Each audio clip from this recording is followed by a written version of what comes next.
Greetings, sentient beings. This broadcast is not intended for children.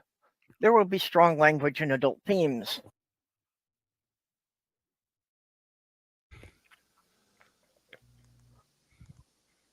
What is the theme today, anyway? Oh, it's Welsh Rarebit Day. Okay, Whatever the fuck that is. Yeah, a full disclosure, I had no idea what it was either until last night when I was trying to find some holiday we could use, and it's like, yeah, there really isn't much for September 3rd. Well, especially since I was trying to avoid anything that had religious or political overtones. We could always make our own day. Yeah, but I was doing it late. I was too tired.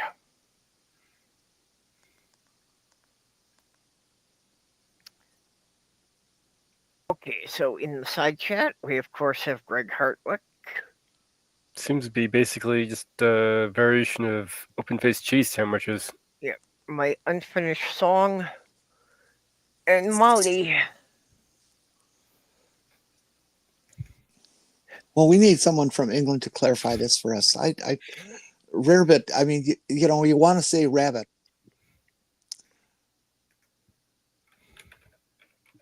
But why would they say rarebit if it's rabbit? They have rabbits. They call them rabbits. Well, no, it's not rabbit. There's no rabbit in it. It's just it wound up sounding that way when somebody was trying to translate it from Welsh into English. Well, nobody can speak Welsh anyways, so don't worry about it. Yep, but basically it's something like a cheese fondue that's just usually served over bread. Why, that sounds lovely. Sounds good. Yeah. I'd eat it. Well, the main difference between the Welsh Rarebit and the usual cheese fondue is the fondue is usually made of Swiss cheese and the rabbit is made from cheddar. I've never seen a fondue with Swiss cheese. It's always been cheddar. Of course, I'm from Wisconsin. Yeah. Yeah, so cheddar. Yeah, but it's probably pretty close to just a cheddar cheese fondue. Basically, I looked it up and there were a number of variants on it. And basically, aside from being melted cheddar cheese, all the other ingredients are kind of arbitrary. So again, it was like a peasant dish that it was like they melted cheese and they threw in whatever they had on hand. Just because it was a peasant dish that bread and cheese were the only things they had. So basically an open-faced cheese sandwich. Yep, and we have Demon Orb. If it's from the UK, they would have had to use white cheddar because that's closer to gray like the rest of their food. Yeah, I'm not sure what the difference is between what makes a cheddar white or what makes it orange. Food dye. That's it. Well, it is now, but what was its natural state? White. Was it always white? Well, it comes from this thing called milk. So I would bet there's a really good chance that it was. Well, yeah, it comes from milk, but I didn't know, basic.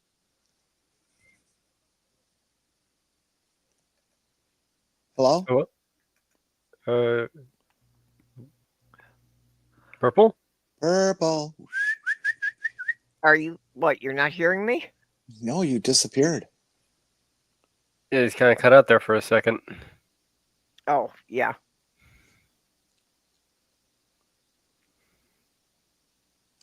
So as you were saying, we didn't hear the conclusion of that riveting whatever it was.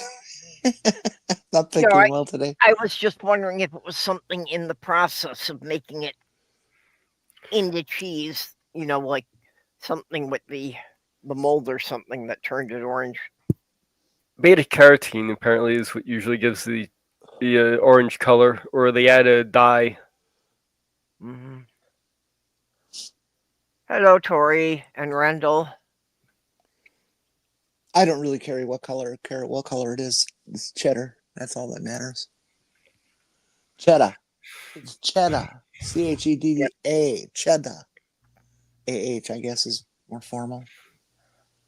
No, Randall, it's not Hassenpfeffer. Hassenpfeffer contains actual rabbit. Hassenpfeffer is rabbit stew. Yep. Welsh Rarebit does not have any rabbit in it. How about the nope fish? The what? That's what I've been calling it. Is that the one? Is that the one where you grab it out of a fish tank and it produces tons of mucus instantly? No, it's Oh this no! thing. Oh, that's that. Oh well, that's a nope. Yeah, that looks pretty vicious. I wouldn't want to go swimming where that lives. Yeah, that's right up there with a muskie. That's a tigerfish. Okay, now, is this a legitimate photo or? Yeah, that's real. That Yeah, Okay, I've heard of those before. So they actually get as big as a person. Yeah. Okay, that thing looks like it could tear your hand or your foot off. Yeah, they're considered what was it say here? Native people believe the fish to be an evil spirit which is to be avoided, especially at the start of a journey on water. Piranhas can get 20 inches long. I've seen one 20 inches long. Oh, can they? Yes. Apparently, I had no idea piranhas could get that big. This thing's apparently in the Congo.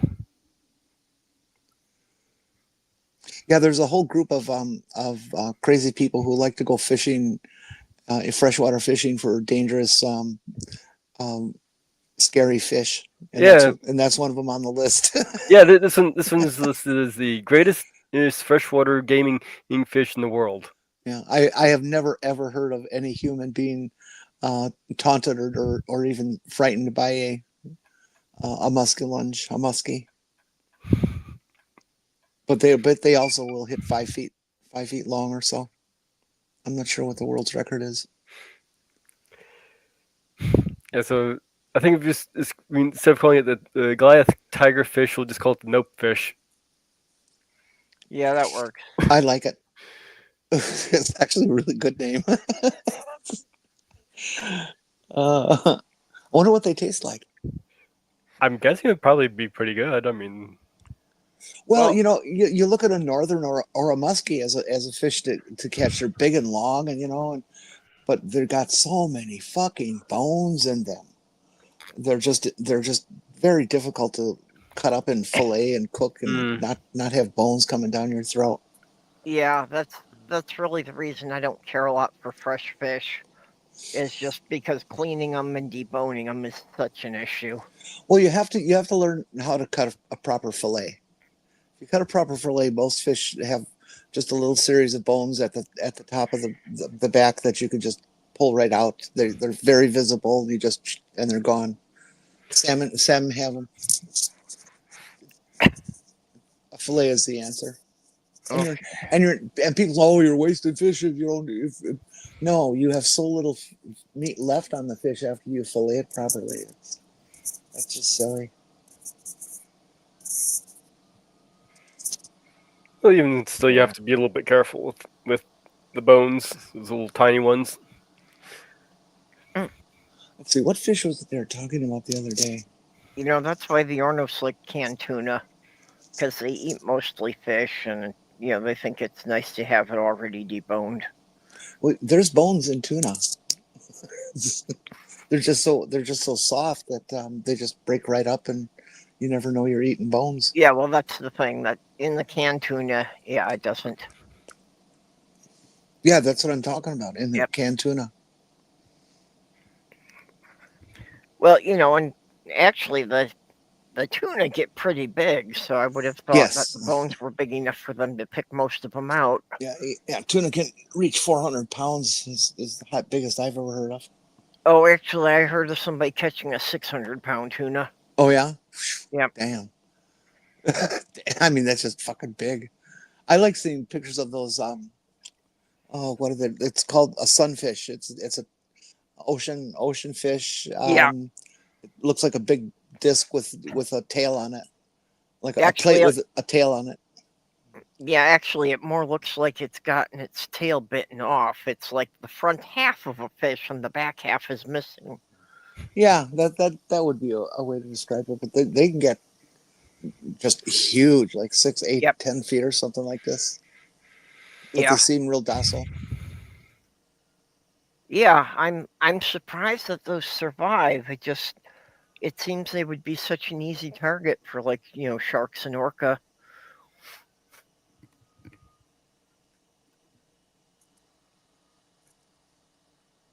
But yeah, they just spend their day floating up by the surface, trying to gather the sun. I think it's a fish that's trying to be a plant. Well, then you catch it, you throw it in the dirt, cover it up, and it either grows as a plant or it has lots of fertilizer for years. Yep. Hey, so I gotta get around to bottling all my fish emulsion. Do you make your own? I have 4 buckets I've made of my own.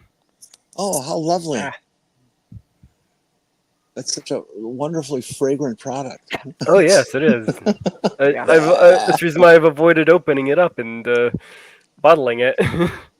Back in the college days, people who were into growing their own vegetables at home, shall we say, always thought fish emulsion was the name of the product, was the golden key to raising the best vegetable plants. Oh, actually, I knew a guy who claimed that the best stuff for it was guinea pig droppings and toenail clippings. That would be a good fertilizer. You could add that directly to your garden bed too, without it being too high. Except keratin doesn't break down very easily. It'll break down. It just takes a while. You'll probably looking at 6 months to 2 years. Okay, that's what I wondered about, is how long it took the nail clippings to break down. Yeah. Now, the interesting thing about that is, how do you retrieve and save nail clippings? There should build a little device that clips onto your clipper in your hand, that you clip it inside of a bag and it all automatically gets saved. Well, my clipper actually has a thing where it puts the clippers into the thing, and then you just kind of pull it apart and dump it. Yeah, I've seen those clippers that have like a little sheath over them to try and connect the clippings. I've never seen such a thing. Yeah, works pretty well. Okay, if that fails, if you really wanted to, you could use the technique I use for vacuuming Lego, which is that you take a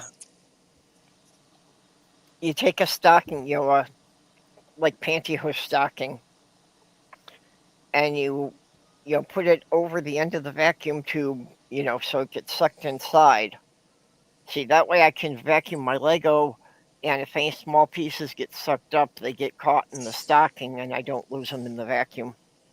Interesting. So you could use the same thing for collecting your toenail clippings. Yeah, people have been doing that for collecting spilled vegetables at home for years. So I have to wonder how many times this person cuts their nails once to get enough clippings to be useful in the garden. Well, that's what I'm thinking. I mean, that's a lot of toenails. Yeah. Or fingernails. So we don't be biased here. This wasn't for the garden. This was just for his little crop of plants he grew in the closet.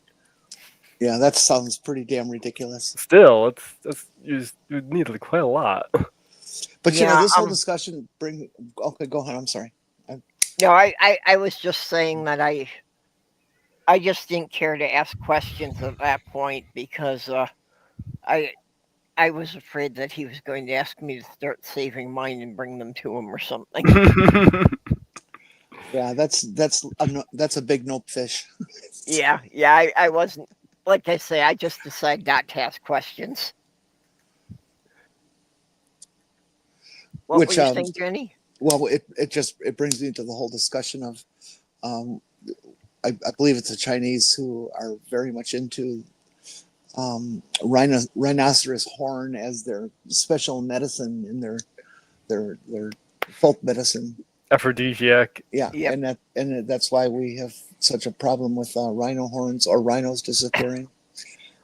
When all they would really have to do is bite their nails because it's the same material. Yeah. Yeah, actually, that's such a problem that game wardens actually are tranquilizing rhinos and cutting their horns off Hmm. because if they don't have a noticeable horn, the poachers leave them alone. Yeah, and it does regrow eventually. Yep. Same with elephant tusks. No, ivory is different, although they do capture them and cut them off. But then Yeah. why wouldn't they use those in the ivory trade? I mean, they have value and Well, yeah, the rhino horn is mostly keratin, whereas an elephant tusk is actually teeth. So the tusks take much longer to grow back. I wasn't talking about the growing back. I mean, cutting them off part. Yeah. Yep. did you hear? I ran into a little news blurb. It's just kind of a side note to whatever else is going on. That the Japanese have actually been working on and have had a certain amount of success with regrowing teeth.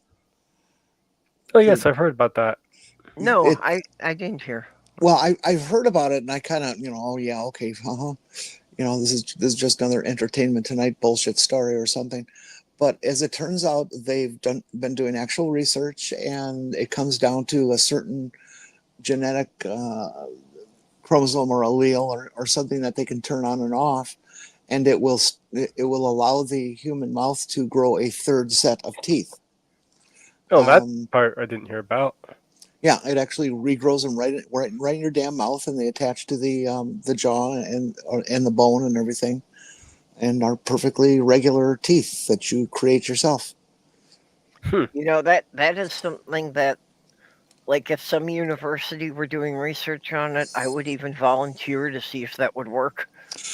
I guess the well, one of the main issues that they cited in the blurb that I read was that the same genetic thing, whatever they're using for this, also has to do with some rather nasty developments of cancer-like things and stuff in Oh, the body. I can see how that'd And be a real problem. yeah, and I it can. doesn't seem to trigger that to happen in rodents and other mammals they've tried this in, but they're just, I guess they're not to the point of human Yeah. trials, or at Well, least the article I read said they weren't. well, if they're just trying it in rodents, that doesn't make sense because one of the defining characteristics of a rodent is that their teeth never stop growing. Well, that's something I thought too, but I saw no explanation for that. Yeah. But it's interesting, and once again, it's a cool technology that I'm too late for. Yeah.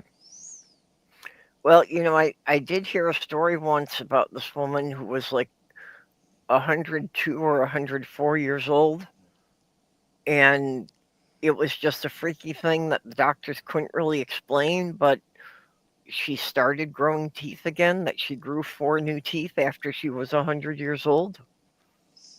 Hmm. Well, I'm sure it would be responsible of the same genetic whatever it is. Yeah. Probably. That's interesting. I think they should seriously work on that because dentures are such a bad product compared to what you're trying to replace. Yeah. Well, I can't even wear dentures because, I literally had the oral surgeon tell me that there isn't enough bone left in my lower jaw to hold them in place.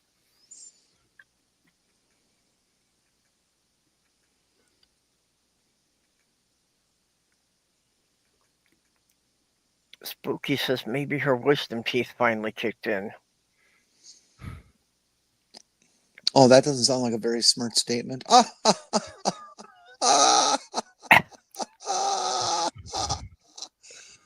You I'm get sorry. slapped I'm with sorry. the sloth. Yeah, okay. Coming to you live from Great Grandma's with 4 new teeth. Hi, Subami. Well, the woman they interviewed for the article said she was thrilled about it because it meant that she could finally eat her ginger snap cookies again. Oh, I love ginger snaps cookies. Those are good. Although I found that if you hold them in your lips and you blow through them, they're porous enough that they will let air go through them, and the moisture of your breath will soften them up quite well. Yep. Gingerbread spit. Yes. So what kind of crowd we got out there? Well, Sumami and Spooky Bedhair just came in. And we've got Unfinished Song and Randall. And of course, Greg Hartwick. And Molly was here, and Tori, and Aunt Jur. I want you guys to all be here because I have some rather significant medical news that I came across that really everybody needs to hear because everybody is subject to the issue.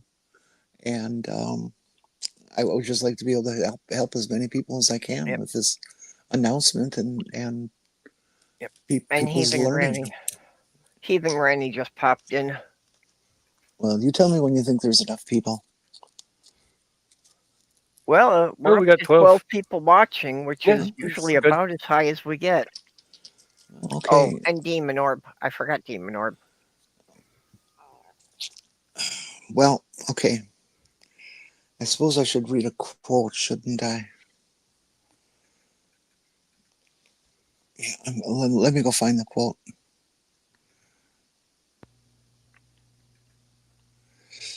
It's usually between a couple of commas that are hanging up too high. Okay, can you hear me? Yeah, we can hear you. Okay. I typed this into Twitter, so it's out there live, and other people are benefiting from this news. It's something that when I wrote this, it was 36 minutes ago. Just seen on a TV news noontime broadcast written in the lower third crawl. That's the thing that, goes across, because they don't want to actually give you news, so they just make you read it. Channel 8, WKBT, La Crosse, Wisconsin. And the quote is, and I promise you this is true, I'm not kidding around. Using the phone, and this is an exact quote, every word. I watched it go by 3 times just to verify that I spelled this all right or got the right words. Here goes. Quote, using the phone while you poop greatly increases hemorrhoid risk, new study says, unquote. Now, that's pretty important information. I think everybody needs to take into their heart. Or the colon. That too. So, I would have thought it would have kind of the opposite effect because, so often with Trump, you read the news and you just shit yourself. The only thing I can think of is that somebody that they're spending too much time on the toilet sitting there with their phone. You don't really want to spend more than 10 minutes. Is that otherwise you would be increasing the chance of hemorrhoids. Yep. Well, it must be true. The new study says. So did I save any lives out there? Well, the other hazard is, texting while you're on the toilet increases your chance of getting pink eye. Oh, really? Well, because if you're doing it while you're on the toilet, you tend to contaminate your phone screen. So that what are you doing with your phone? That's what happened. Toilet paper app. Yeah, haven't you heard about it? You could get stuff on your fingers, and then you could, have traces of bacteria on your phone screen. Yeah. Okay. First of all, I'm like Aunt Chair. I do not bring my phone into the bathroom. There are just limitations to courtesy. And secondly, if I do bring it in there, I can't imagine what I would be doing that would get fecal matter on my phone. It's just, unless you're taking pictures, it's If I have my phone on, if I have my phone on me when I'm in the bathroom, it's in my pocket. No, I don't bring my phone in the bathroom. Well, sometimes in first thing in the morning, I use my phone, as an alarm. So I turn the alarm off, I put it in my pocket, and use the bathroom. Now, see, I use my phone as an alarm, so it goes off, and I hit the snooze, and I get up and go to the bathroom, and my phone goes off while I'm in there, and I can't get up. So that just drives the cats crazy for a few minutes until I get and back to it. tell me, do you have hemorrhoids? Me? Any of you? Yeah. Well, I had been known to get them occasionally before I even had a cell phone. So okay, so Yeah, the question cell then phone. becomes, if you're not using your cell phone in while you poop, and that is the word they used, by the way. They could have chosen defecate, but I think that's too many syllables for a lot of people. And I think that they assumed that anybody watching the news anymore cannot understand 3-syllable words. and so, anyways, if you're not using your phone, and for that purpose or for that occurrence, what are you doing on that toilet to give yourself some hemorrhoids? Don't Pushing answer. too hard. It's just a rhetorical question. Like I said, you could be spending too much time sitting there. Yeah, well, I think it's more to do with the, people not having a properly balanced diet, people eating too much prepackaged food and not enough actual produce. Probably get the same thing with if you sit there and read. And don't you just hate it when it feels like it's going to rip you a new one right there? Oh no, that was what's his name. I'm sorry.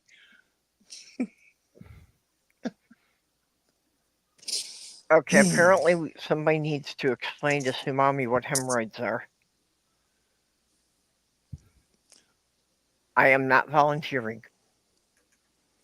They're little disruptions in your the walls of your veins and arteries in the I guess I can say that word, anus, the sphincter muscles, and then they bulge, and you can feel them down there because your little thing is so sensitive, which is brings us to a whole different topic. And they can burst and cause bleeding, and it's very unpleasant. And I would imagine if they do burst and they're bleeding and you have to do wound care, that would be very difficult to keep clean. Yeah.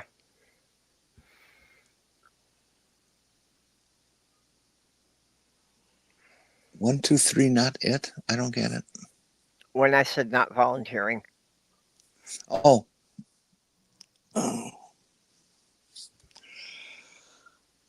I came upon another piece of health news today that I can share, because it's has a lot to do with Rarebit. And it's the 70th anniversary of something that all of us are aware of, but none of us know. Ooh, do, do, do, do, do, do, do, do. It is now the 70th anniversary of, let me see here, of Philip Morris USA of taking lives with Marlboro cigarettes. Only 70 years? No, they had to be doing it longer than that. Well, it's branded right on their own package. That's it. You eat too much cheese, you get constipated, you push too hard, you get hemorrhoids, and it ties back to the rarebit. Yeah, I was about to say that. Jenny was talking at the time, but I just thought of that. Yep, the cheese makes you too constipated and you wind up getting hemorrhoids. I like cheese. So do I. Oh, so do I. It's like my main source of calcium. I like cheese. I put cheddar cheese on damn near everything. Cheerios? I said damn near. Well, I'm trying to work out the parameters of the field. Cheerios, yes or no? Okay, and anything that has meat on it usually gets cheese on it. A lot of vegetables like broccoli get cheese. So it's something you use during sex. What? You said it's anything that gets meat on it. So that meant you use it during sex. Hey, Sammy, are you okay? A single electric whisk. Oh. Yeah. Yeah, I suppose you could do that. Do you put meat on your Cheerios? That's a good question. Well, actually, rather than using the whisk to remove hemorrhoids, couldn't you stick it up there beforehand to avoid the hemorrhoids? Because it would break the stuff up into small enough pieces that you wouldn't get them. Don't think it works that way. Well, if you've ever had to, okay, now this I'm only going to mention briefly because I really don't want this to be a part of our discussion. Geez, I don't even want to do that.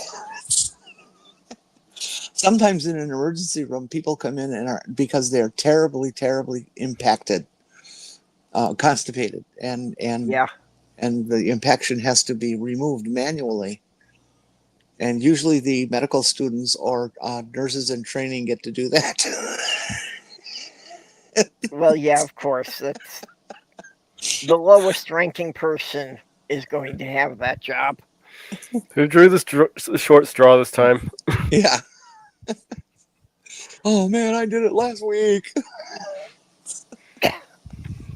And they wonder why so many students burn out before they get to become doctors.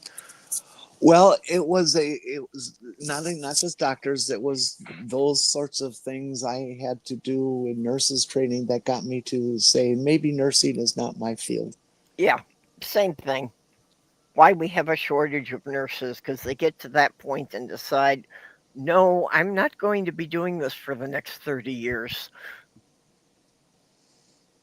Yeah, and sadly, you have to have the same training as any other nurse, even though my only desire was to either be a psych nurse or an emergency room nurse. Like mommy. I have a few nurses in my family. Side chat, you're going to have to pick a lane. I cannot deal with you talking about food and talking about scat at the same time. Who's doing that? Well, Randall's talking about roast beef sandwiches, and Spooky's talking about what you were saying about removing impacted bowels. And it's I can't keep swapping between those two topics this quickly. Okay, very. We'll compromise. Two girls, one cup. So, oh God, that had to come up. It is still my headcanon. It was chocolate pudding, and no one convinced me otherwise. It was fake, but that's like two dolphins, one couch. Yeah. Okay. Yeah, we're really in the mature area for the show today. Oh yes, definitely. Oh well, let's switch to something more personal, Jenny. How are you doing after you had some surgery there? What's your pain level being manageable? Well, for those out here who didn't hear, I went on a radical weight loss regime ordered by the doctor, where I all at once lost weight surgically. It sadly was only about 8-9 grams because they only took. Nobody knows what happened other than what's you said in the DM. So okay, and so they've removed what's technically called the distal phalanx of my second toe, the tip of my second toe. I have this thing many people do. It's hammer toes, where your toes curl up, and if it gets bad enough, your toe is riding on just the tip as you walk and stuff like that. And the amount of skin between the bone and the outside portion of your existence is a mere 2 to 4 millimeters. And sometimes the skin can wear down, mostly it calluses though. And instead the bone from the inside wears through. And that's what I had. And it turned into this big gaping ulcer where the entire top of my second toe was an open wound. And I tried to. Ulcers are very difficult to deal with on feet. Ask people with diabetes about that. And I tried for 6 months to heal it myself, using various techniques that I was aware of and things, and it just would not heal. And it finally got infected again. And the infection can lead to sepsis and gangrene, and you can, of course, croak from it. And I was just not willing to keep trying anymore, so I went to see the doctor, and he said, "All right, whack time." Are you still having issues with hammer toe with your other toes, or? Yes, I still have hammer toe on this, on particular the second toe of the right foot also. Yeah, Well, I found this thing is supposed to be a straightener for hammer toe. It's a splint. yeah. Well, you know the problem. When all you have are hammer toes, everything's a toenail. Yeah. Well, that's the other problem with the procedure I just had. I can no longer drive my car. I can only drive a tow truck. See. Ballet? No, I'm done with On Point. It's my career is over. Well, if I'm not mistaken, what you got for surgery is basically the same thing a cat endures when they're declawed. Mm, I'm Yeah. not familiar with the decline process of and Well, just anatomy. that they amputate enough of the digits so that the nail can never grow back. Yes, I now have lost my nail on that foot, which I also ran the numbers, and that's a 10% reduction in need for nail polish on my toes. So I Hey. should save a lot of money over Well, if the you go to next get a 100 pedicure, years. they better give you 10% off. Oh, good point. And like I was saying, you're statistically less likely to stub a toe. See, I wish I hadn't said that because I haven't stubbed a toe in years. Now I'm going to. Damn it. Well, that's actually not one you usually hit, so. So, anyways, we got the toe off, and everything went fine. It was nice to have a little sleep for however long I was under. I don't even know how long that was. And I got to have some nice pain medications, which are quite necessary at this point. Oh yeah. And so I got Yeah. almost 6 hours of sleep last night, which is like Nice. Well, having had that's that good. happen for months and months and months and months and years. And Yep. and now I've got this very gorgeous new piece of footwear in my collection. It's basically a wooden board with Velcro, Yeah. and they cinch your foot down on it so that it can't bend. And I get to wear that for the next number of however many weeks until it heals. Well, wasn't that the traditional Japanese sandals were basically just a wooden board with some laces to hold them to your foot? Well, I hope it heals up nicely and you don't have to go back in to have more cut off. Well, that is the risk, and I'm hopeful too. The doctor said, with his experience, it looked pretty darn clean. And then they take the remaining toe and they send it to the lab, and they look for the proximal area of the cut, the end of it, to see if there's debris and stuff in there. And the report's been good so far. I haven't heard back that it's nasty. So Okay, good. Hopefully they got it. Hey, I hope so. Sandy. Sandy. Yeah, hopefully you don't need to have any more work done on it and the skin can just grow back over it again. Yeah. I just don't know how good I'm going to be at shit kicking anymore. Well, which foot did you use for field goals? Is this going to affect your football game? Footballs, field goals were always a right foot kick, and the punting was always left foot. So as long as I don't have to go on the punting squad, I'm going to be fine. Okay. I can keep my job with the Packers. Yes, I'm the place kicker.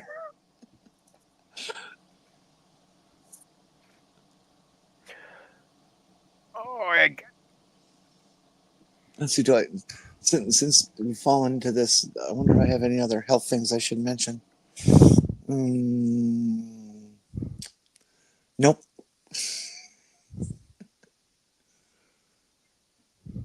ew. Yantra said that in her 20s she had to have her plantar's tendon cut. Plantar fasciitis sounds like. Yeah, that sounds very painful. It is. They say plantar fasciitis is a very, very painful thing, and you can never be without shoes if you have it. Oh, that would be crippling for me. I'm actually, one of my biggest issues is that they have a rule about not being barefoot in the public areas of the building. And like when I go to take the trash out or something, I simply forget to put on shoes. Doing trash or laundry, it doesn't occur to me that I need to put shoes on. Palantir fasciitis. Yes, the creeping malaise of our private information going to hell from now on. And for those who are unaware, Palantir is the company owned by a guy named Peter Thiel, who is the prime mover behind Heritage Foundation and Project 2025. And he's just received a contract to gather every piece of digital information the government has on every citizen in the nation is going to be in the hands of one company. Lovely. Well, and that's great since they, thanks to Elon Musk and his Doge, that quite a lot of the Social Security database already got leaked. Yep. So people be very aware of scam calls because it's now out there on the dark web that they can buy your Social Security information, which will include your name, address, phone number, and Social Security number. Ooh, that's not good. The other corresponding horror of security that has come through today is that our buddies at ICE have purchased the rights to an Israeli application phone app. There's an app for everything, where they can pretty much control your phone. They can turn it on and off when they want, and listen and turn on the camera and all that kind of good stuff whenever they want, to whoever they want at any time. So put a piece of tape over your camera. It seems that to do that, they would have to get some kind of app downloaded into your phone. No, because your phone is always on. Even if it's off, it's on. Yeah, but still, to control the camera and such, it seems that would need some kind of software in the phone. Yeah. Well, see, this is why you can't buy this software. It's owned by governments. Yeah, neuropathy can suck. My friend's grandfather who ended up getting a sore on his foot from neuropathy, and they ended up having amputate up to the kneecap. Yeah, that is part of what got me into my problem, is that because when you have neuropathy, you can't feel that the foot is deteriorating. Yeah. Well, that's my late fiance. I had to check her feet because she was starting to have some neuropathy from her diabetes. Very common. Yeah, it was with my friend's grandfather. It was from diabetes as well. Yeah, so and if she and stepped on something sharp, she didn't feel it. I do not have neuropathy, I do not have diabetes, nor am I pre-diabetic, and I have neuropathy, so it can hit anyone. Yeah. Yeah, I And can see how that can be very dangerous. and it doesn't just stop at the feet. I get neuropathic episodes in my legs, in my knee, in Yeah. my hands. Hands. Oh, that's interesting. Mm-hmm. Well, yeah, and if you don't have the sensation, like if you step on something sharp and just get a small puncture wound, it could get infected before you're even aware you ever had a wound. Yeah. Now, fortunately, in my case, I may be fat, but I'm the most limber fat person you've ever met. I if I chose to, and that's a big if, okay. If I chose to, I could chew my own toenails. I'm that flexible. Yeah, Thanks to be I was going flexible. to say to insert a sex joke here because I wasn't going to do it. Well, go ahead. Nope, that's all. Oh, Journey, good one.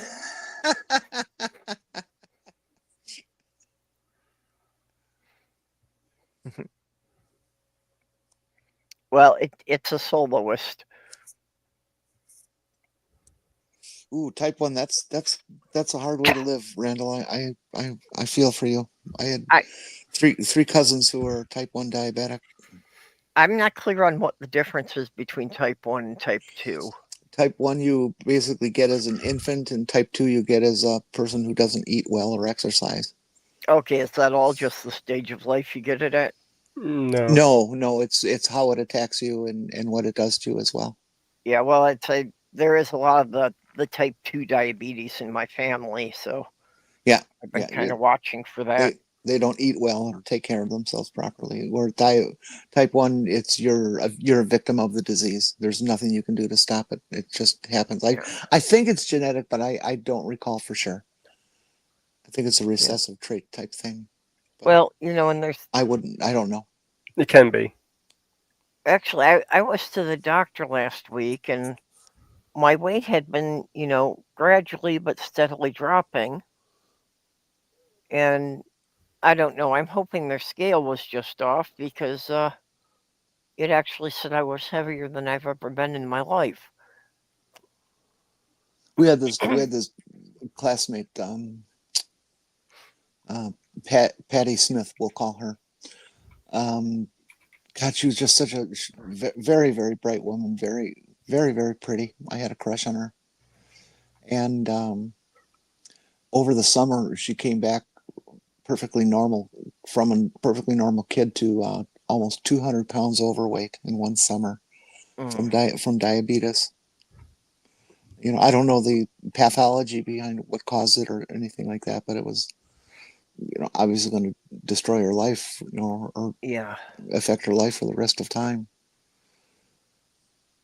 Oh, and if people were so brutal to her, that's so unfair. Well, I can imagine that, if she had been pretty and all of a sudden she was, getting teased about being fat, that could be, yeah, psychologically devastating. Yeah, kids are so mean. Yep. Teenagers are horrible. We need to eradicate them. Well, Okay. except for Molly's son. Oh, sure. Special treatment. Yeah, special treatment for my favorite nephew. All right. Oh.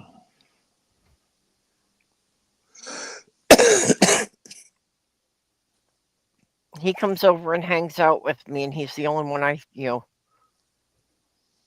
get to play some of my games with him.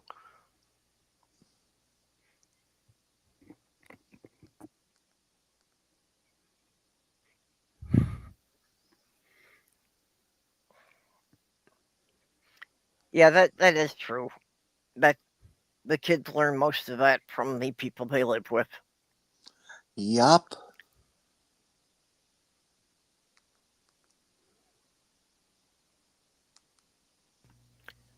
Yes, and yeah, part of it is that most people discredit young kids and they don't realize how much kids pick up at a young age.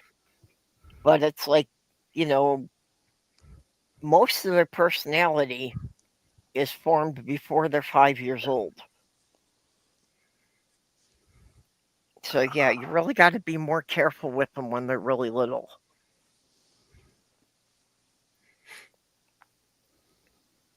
Yeah, got to teach them things like why you should care about other people.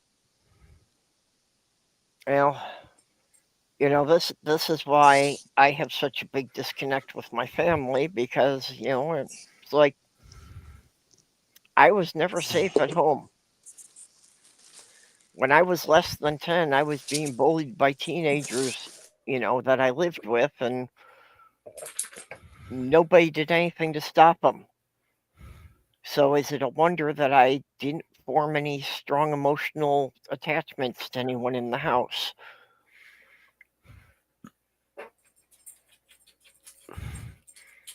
So basically, you're saying we should just have our kids raised by cats until they're 12. I think that would be a good plan, yeah. Well, Now we got two Jennies. yep. I'm the one Not, on the right or the left. No, I'm the one on the left. well, I was hoping we had you in stereo because so far you seem to only be in my right ear cup. I am not in anybody's cup. Okay.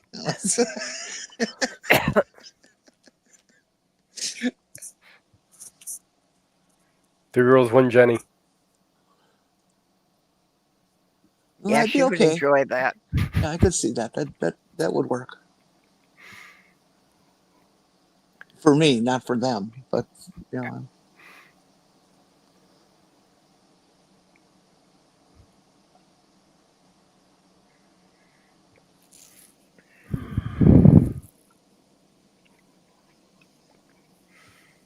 Well, I even offered up the two girls for her. I don't know how it came up in my YouTube feed, but I started getting shorts for these girls called the Harp Twins. And just because I really love harp music. And they have such lovely voices. Oh, those two harpies on YouTube. Yep.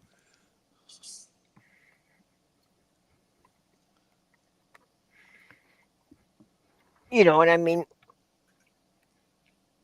physically, they're very classically attractive. Not so much my type, but yeah, their voices are enchanting.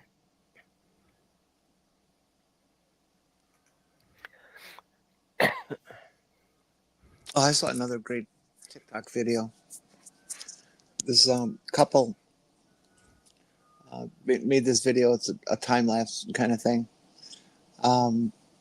They bought an old school bus, one of those types that are flat in the front, not with the engine compartment in front. Yeah, the cab over. No, just a flat nose. Oh, okay, yeah. I hear what you're saying. Yes. Yep.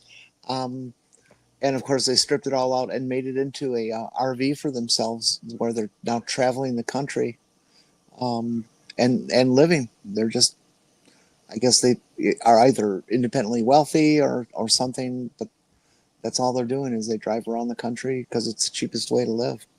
Yeah.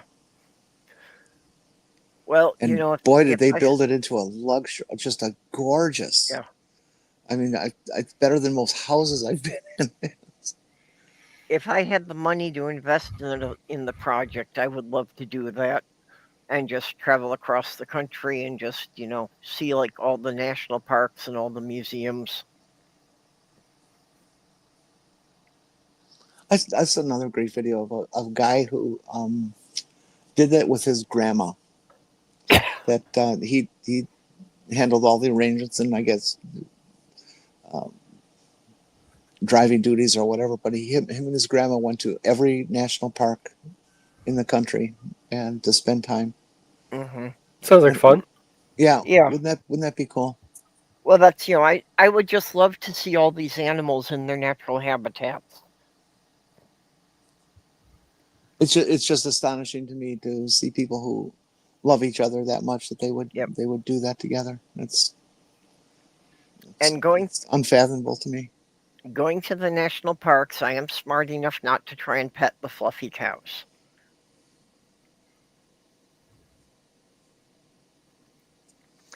Randall, oh, that's right. You're in Canada. You can do that all you want. Enjoy. No. Randall's in the U.S. What? I think. Randall's Canadian. Well, I think you're confusing him with Randall Richards. Oh, okay. Yeah, I am. Sorry. Never mind. Yeah. Yeah, and just to let people know, you hear about these stories every once in a while about somebody like going to Yellowstone and trying to get a selfie with the bison. Yeah, the stupid Americans, the begas. Yeah, at least 10 people get trampled or gored every year, trying to take close-up selfies or trying to pet the bison. Don't pet the fluffy cows. Yeah. There's a good general rule that if you see a wild animal, don't try to touch it. I don't know why that's a difficult rule for people to grasp. Well, it kind of depends on the animal. I mean, we know that there's some wild animals that are approachable. Notice I didn't say tame or safe. Yeah, definitely not safe. Well, everybody thinks raccoons are so cute, but if there's enough of them and you run out of food, they'll eat you.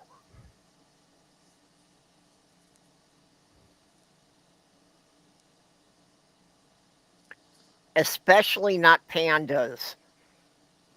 If you touch a wild panda, you're going to get the whole Chinese government after you.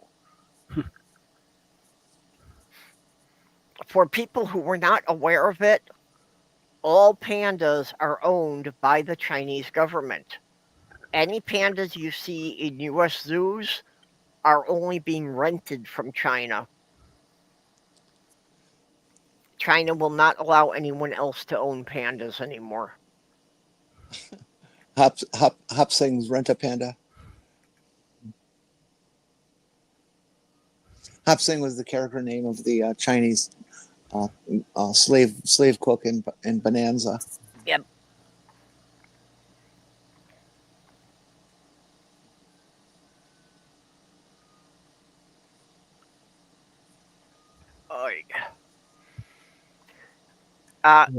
Sumami, if you want to feed them, I suggest you have some kind of device to launch the food well away from your car.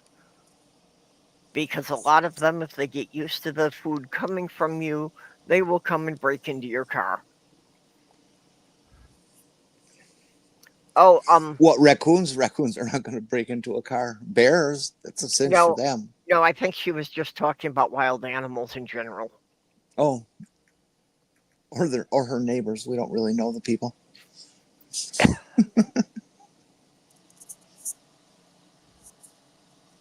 I would approach an otter if I saw one out in the wild. I mean, I wouldn't annoy it or anything like that, but I would hang out and see if it wants to approach me or something like that. I wouldn't do that to a wolverine. Well, there's also a distinction between river otters and sea otters. Just because sea otters get much, much bigger. I saw a video on YouTube about a sea otter that stole this guy's surfboard and would not let him get back on it.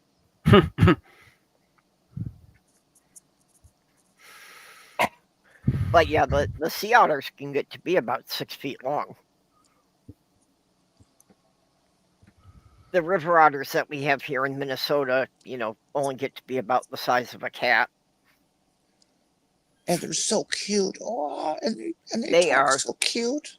Yes, otters are adorable. All right, here we go. The perfect household pet configuration. A pair of raccoons, a pair of otters, a pair of huskies, and 2 or 3 different species of parrots. You'd never sleep again in the rest of your life.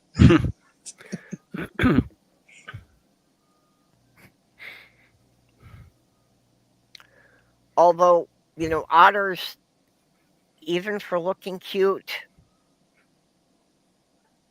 I guess mostly they suffer from toxic masculinity because, like, male otters are known to, like, kidnap the babies and sometimes even hold them underwater until the mother offers them food. So they're holding the kids for ransom. I've never seen that description. Yep. Adorable psychopaths. Yes, I think that sums it up well. Well, that's like male dolphins. If you're a woman, always watch out for the male dolphins because they'll come get you. You don't have to be a woman for that. They don't Oh, really? seem to they do not seem to discriminate based on gender. Oh, They have been known to try and hump men. Ever seen the King of the Hill episode? Yes. no. It was Hank the target. Yeah. That. Oh, good. Yeah, Hank had like won a prize or something to get to swim with the dolphins. I heard that King of the Hill is coming back. It is. They have brought it back, and it's getting surprisingly positive reviews. Well, one of the good things they didn't try to just bring it back as the original show. They let the characters age. So in the new show, all the characters are 15 years older than they were in the original show. Oh yeah, Bobby's an adult. Yep. Yeah, Bobby's an adult, and he's working as a chef in a restaurant. Does he still have that scratchy, weird voice? I believe they still got the same voice actor to do him. Yes. And that was the other thing, that they do have most of the original voice actors. And does Hank still say that boy ain't right? Well, I think now that he's being more of a responsible adult, that, he's kind of patched it up with his father now. I haven't seen it, so I can't really say much about it. No, I haven't seen it myself, but I've watched a couple of channels that like to review cartoons, and that's been a big one they've all been talking about lately. I was a bit skeptical of it, I gotta say, but I was very nervous about it just because usually these things are done badly. yeah. Is it still put together by Mike Judge? Yes. Hey, I saw a movie that I had seen that's fairly old. Of course, I got this huge gap of movies I've never seen. Super 8. Oh, yes. That was kind of a fun movie. I mean, definitely not a masterpiece or anything like that. We lost Jenny. She was talking about her movie experience. Yeah, we lost her mid-sentence. And I know I heard about Super 8, but I never saw it. I don't know what it was about. Whoop. Sorry, Jenny. You got cut mid-sentence talking about Super 8. It wasn't a masterpiece, but it was an okay film to watch.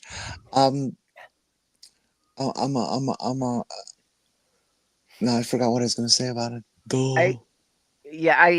I know I heard about Super 8, but I don't remember what it was about. I never saw it.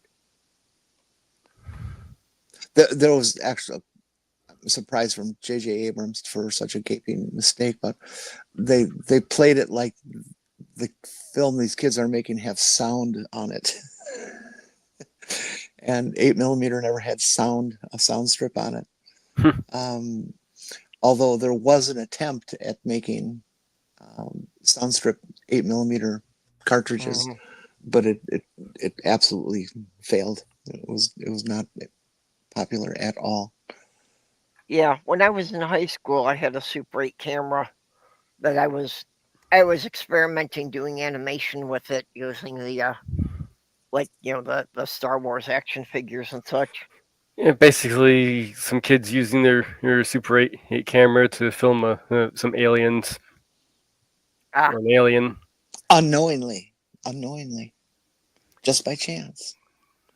I was gonna say There's no way somebody could have survived that train crash And in a crappy old Ford pickup. and it's kind of all done through that whole found footage kind of style, shaky cam style.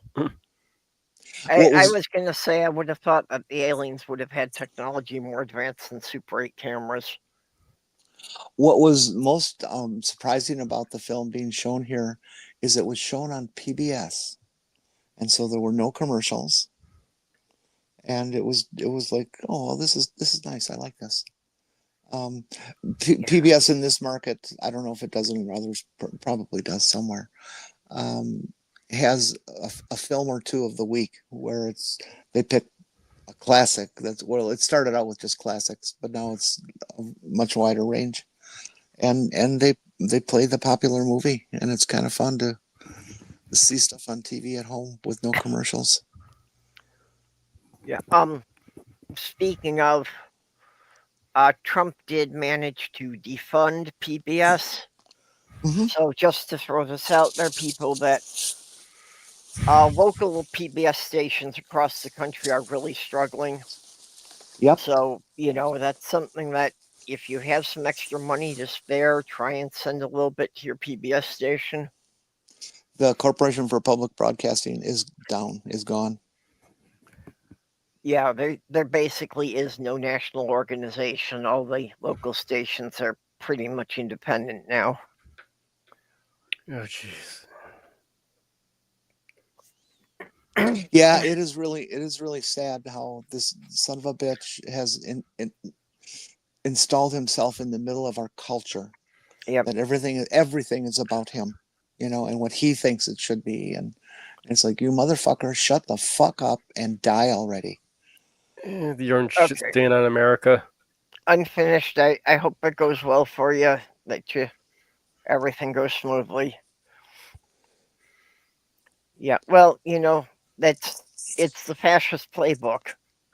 That the first step in the fascist playbook is to control the media, so that they can I have to control how interrupt everything's I have to reported. interrupt before Unfinished leaves. Jenni, what are you going to twinkle when you're done? Good luck, my friend. And being all of these, you can still say fuck Trump and knock on your door. So we're not in a dictatorship yet.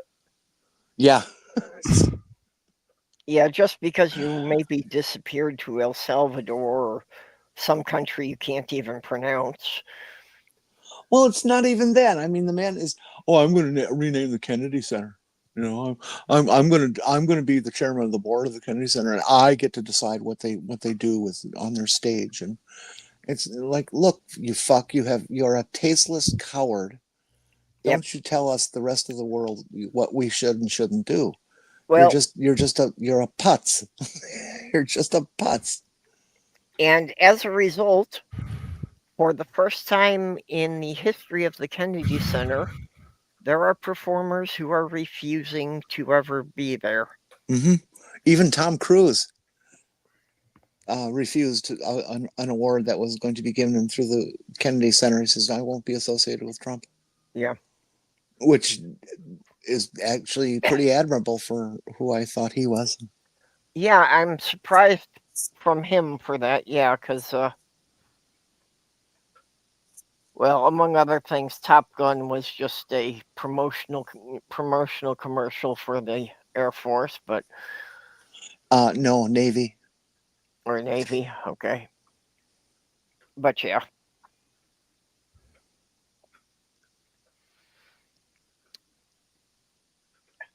Yeah. Although for us airplane geeks, it was pretty cool too. That's what I watched it for. I didn't care a squat about the plot or anything. Just show me the airplanes. And that's another really amazing thing about Tom Cruise. I dislike him as an actor. I don't think he's very good, and I understand as a human being he's just an absolute twat. But the son of a bitch does all his own goddamn stunts, even at his age in the 60s now. Yeah. And he is, when he's flying in those jets in whatever that movie was we just talked about. Top Gun. Top Gun. Yes, Top Gun. That's him actually flying because he is licensed to fly a single engine fighter craft. Yeah. And I guess he owns one. That's pretty impressive shit. That Tom Cruise is basically the walking definition of toxic masculinity. He just. Oh yes, Heathen. That's a new movement. Actually, it's happening in more places than just Arkansas. I think I'll bet you every state. The supremacists are trying to buy. Was it New Hampshire or Vermont? One of the two. They're trying to take over the entire state. Good luck with Vermont.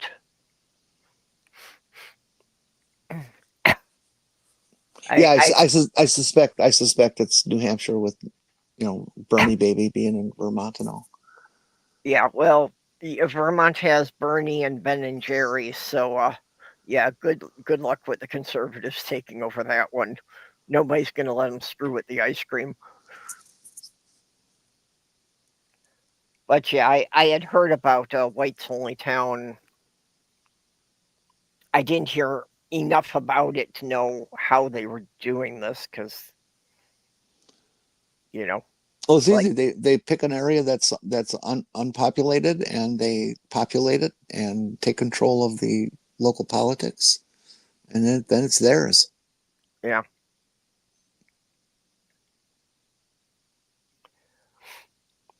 Kind of like Upper Michigan.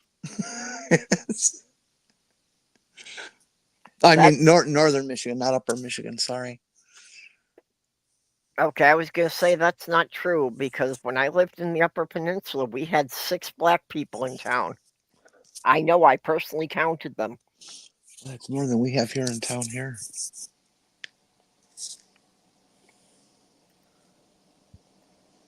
Yeah, but literally, I'm not joking. In a town of 3,000 people, there were 6 black people. I'm not joking either. In our town of thousands, I don't know any black people who live here. I know there's a few Hispanic people, but I don't actually know them. I've just seen them more than once, so I figure they live here. I've never heard of Viador, but being in Texas, I can certainly believe that there are areas with the apartheid.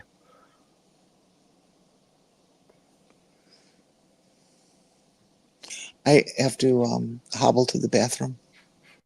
Okay.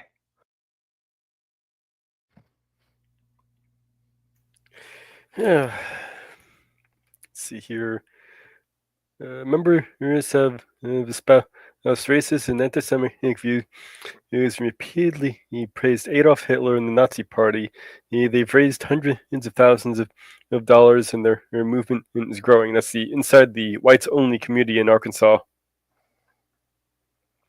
Yep. A group of Americans are building a whites-only community in rural Arkansas. They call the Return to the Land. Oh, jeez. They believe the white people and Western culture are facing extinction. No, it's not.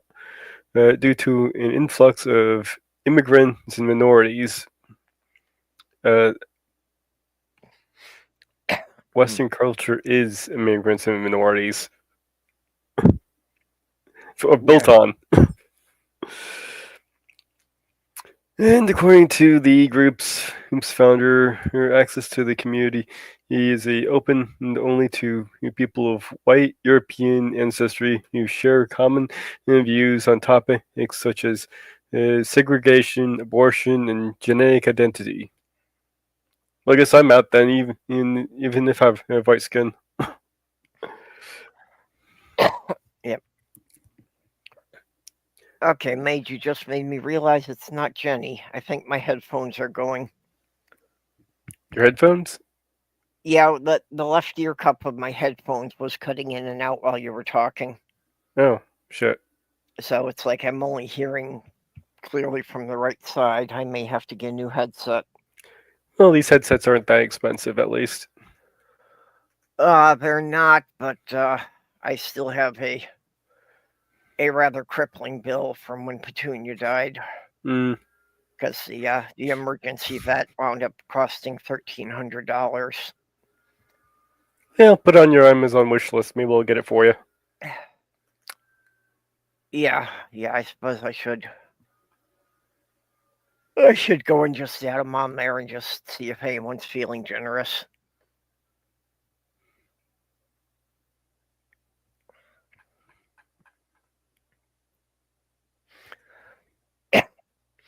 Yeah, my late fiance, saw a lot of that because she had a European sounding last name, and based on her voice, like she would apply for jobs and talk to people over the phone, and everything was great. And then she would go in, and when they saw she was black, her resume went right into the shredder.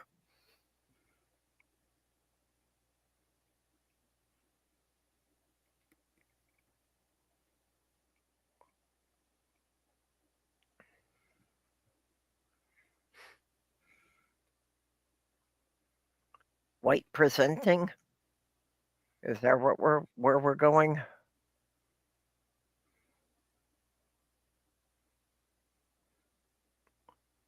Yeah.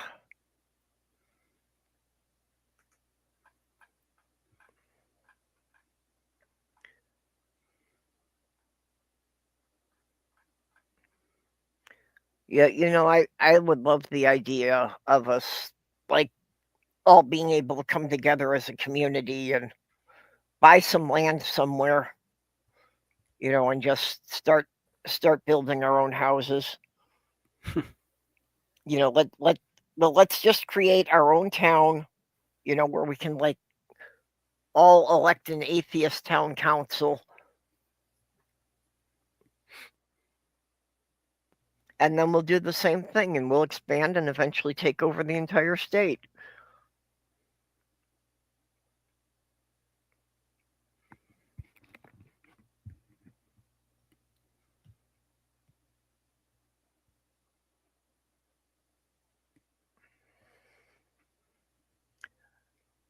Ah, You don't say.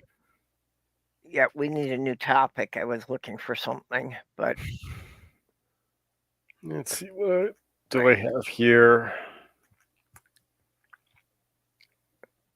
I have a kitty asleep on my leg, and another kitty who thinks he has to sleep on top of the first kitty. Hmm. No, Ethan does that deliberately to try and get Sammy-san to move. See, RFK Jr. says we need to stop trusting the experts. Trusting the experts is not a feature of science or democracy. It's religion and totalitarianism. Trusting the experts is not science. Yep.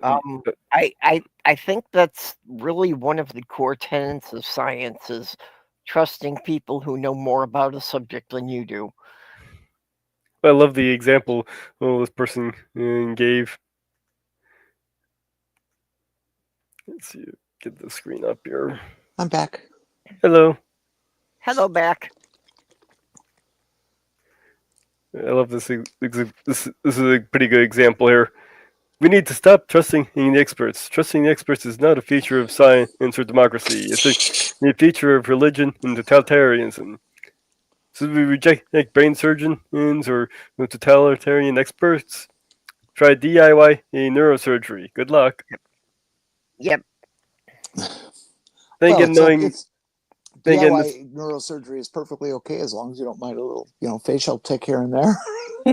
well, yeah, this is coming. This is what RFK Jr. is saying, so he might actually try something like that. Well, What? Read that quote again, please. The quote is, "We need to stop trusting the experts. Trusting the experts is not a feature of science or democracy. It's religion and totalitarianism." Oh my God. This guy's absolutely batshit crazy. well, he doesn't want anybody to trust the experts because the experts say that vaccines are good for you. Wonder if he's a flat earther. I don't know, but I just, I still don't. The whole anti-vaxxer scene, especially for public officials, it's like, yeah, I hate to go, sounding all conspiratorial, but it does sound kind of like a way to, purge the lower class people. Cutting health care and telling them not to get vaccinated and just hoping they all die off. It's just unbelievable. I mean, America has always been considered the preeminent country for science and technology, and we are falling deep into third world territory. Within a year, this motherfucker coming to office. Yeah. I mean, Marge Green has actually introduced a bill to ban chemtrails. Yeah, I heard about that. And there's people in Congress that agree with her. What has happened? Yeah, well, what has happened is the people voted for the guy who made a lot of promises and had no plans, as opposed to voting for the woman who actually had plans on how things could work. We had concepts.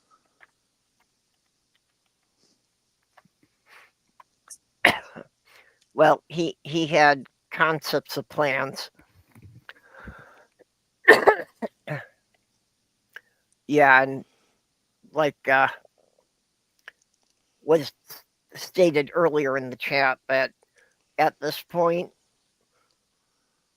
a lot of countries, especially the EU, are talking about, dropping the dollar as the world standard currency because Trump is destabilizing our economy so badly. Yeah, usually when the economy gets destabilized, these people run to the dollar, because it's usually considered secure. This time around, they're running to gold. I didn't know what they were going to, but I knew that people were basically abandoning the US dollar. I want somebody in the day-to-day consumer level explain to me how this little stash of gold that they've accumulated, whatever it is, they are going to use as currency if it comes to that. Who's gonna value it, first of all, since now we no longer have experts or people who believe experts, and all the financial things have been brought down. Who makes the value? How do you divide it up? How do you store it? How do you carry it? And what happens when everybody runs out except the rich people? Which is going to happen just like it is with the dollar. Yeah, well, unfortunately, they haven't thought that much out because people still have this weird idea that, when our whole economy and the infrastructure all crumbles, that they're still going to be able to go to Walmart with their, with their little bits of gold and just still buy their stuff as usual. And Jared, did Pete Hegseth really say that? I mean, I wouldn't put it past him. I'm just wondering if that's an actual quote or just having fun. I believe he did. Yeah, I had heard that too. Yeah, But and I love that viruses don't exist, people too. They're so impressive. well, and as far as RFK washing his hands and drinking clean water, isn't he the one who went swimming in sewage with his grandkids? Why I Yep. believe that he did. Well, sewer tainted water, really. Okay, so yeah. But there was a warning sign right there saying, yeah, this is contaminated water. Don't swim in it. And he's sitting there dunking his head in and swimming around. Yep. I made a little meme the other day. It was a photograph I found on the web of a dead possum flattened out, and I just wrote on it, "I'm going to dinner with RFK tonight."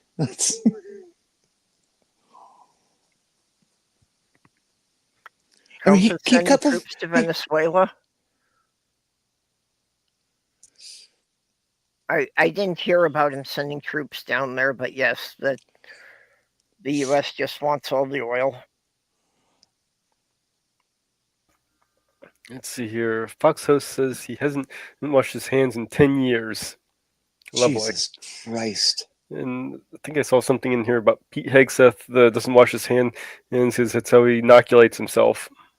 I bet he's one of those people that doesn't wipe his ass either. I wouldn't be surprised.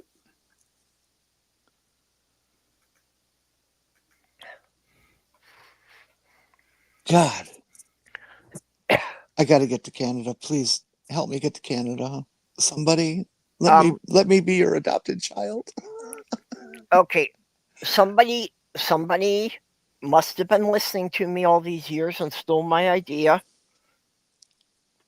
There was a guy who crossed the Delaware River in a kayak to pull it up on the Canadian side, where he went to Tim Hortons for a coffee and waited for a police officer to come by, and went up to the police officer and asked for asylum.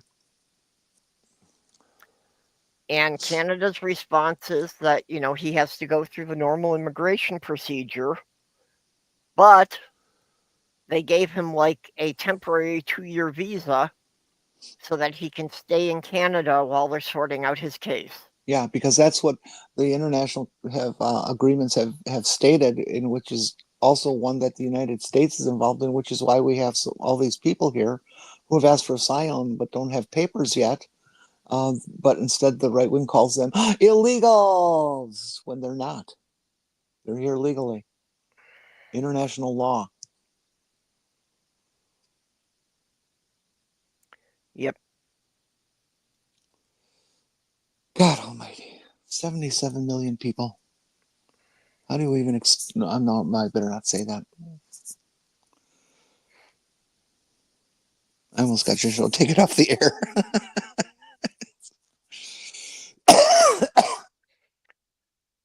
Well, it's inevitable that they'll be sending ICE around to, collect up all of us LGBTQ people. Let's see now. Something just happened that brings that into... Oh, yes. The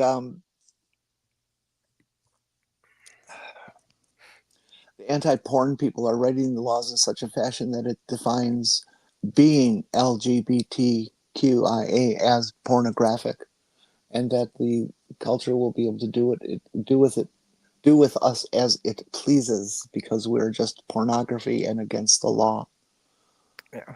And Well, that is the final chain, or link in the chain, to put us away forever. And it's not just trans people, folks. It's everybody. And with the way the culture's going, you won't even have to be proven to be LGBT. They'll just accuse you and you're gone. well, the other thing is what they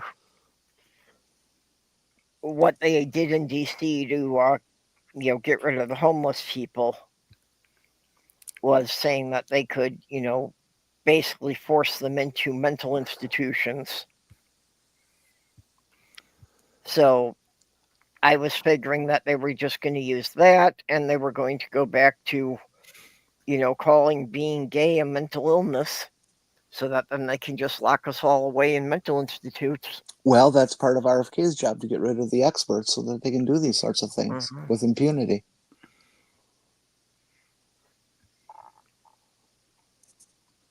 And unfortunately, the people who voted for Trump agree with it.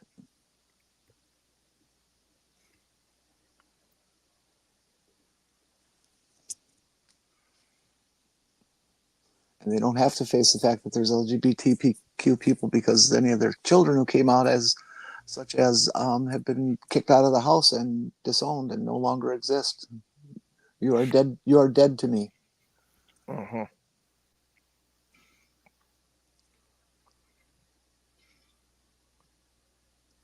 God, I hate Republicans. And if there's any Republicans in our chat, yes, I hate you. Somehow I've got a feeling that Republicans don't stay in our chat very long. A quote of James Dobson that I recently heard on the podcast. I hate James Dobson. The B stands for bisexual. That's orgies. Dobson said that. Wouldn't surprise me. Yeah, Why wouldn't well, they be hypocritical? it doesn't necessarily stand for orgies. It means they're an option.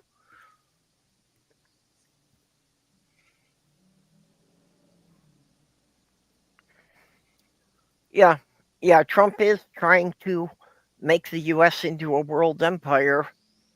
He wants to do what England did a couple hundred years ago, and just claim territory all over the world. I wish we could eliminate people voting based on vibes rather than information. Yeah. Well, I wish they would base it on some information that didn't come from Fox News. Or ONN or News Nation or Yeah, yeah, all those wonderful places. But then Trump is also trying to take away the broadcasting license from any news media that he doesn't like. mm-hmm.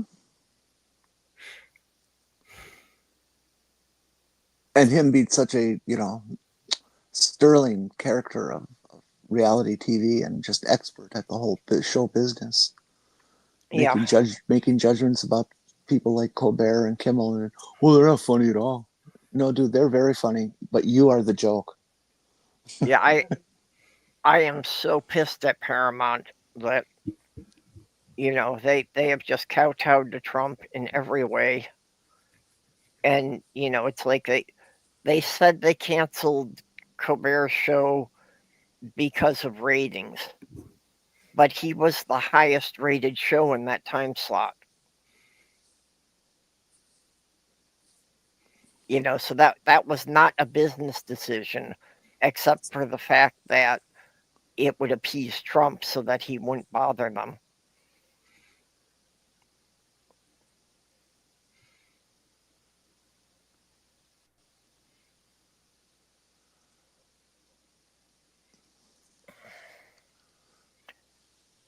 Which, yeah, I mean, it's been pretty clear to most of us here that he's had dementia for some time. It's just becoming more apparent to more people. It's progressing slowly. Well, I think that the speed it is progressing at is accelerating. Usually happens with that kind of thing. Yeah. Well, and they still won't say why he disappeared for a weekend. Yeah, there's been some question as to the official diagnosis he's got with the whole swelling and all that.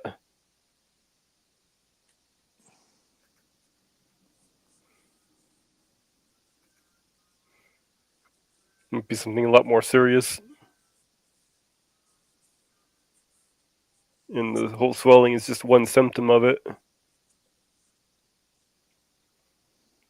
Well, it is. Cankles are with any kind of congestive heart failure issue. It's something I have to watch out for to see if my feet are getting puffy on any given day.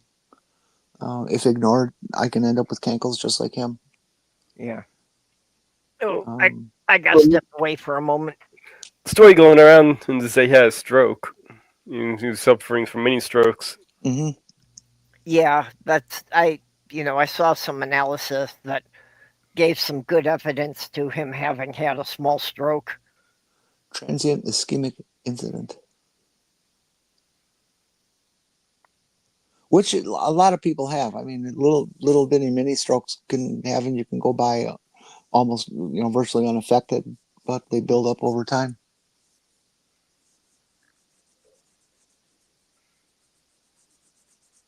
Strokes can be no fun. No, that's one of the weird things about getting old is your friends starting to stroke out. I've had two friends that have had strokes. I've had a couple of strokes before I was 12. Oh, that's right. Yeah, you have that weird thing going. Yeah, it was from epilepsy and brain injury.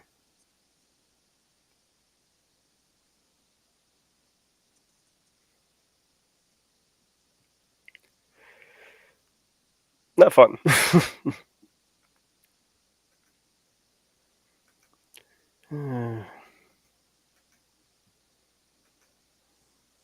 Is that where your speech thing comes from? I don't know.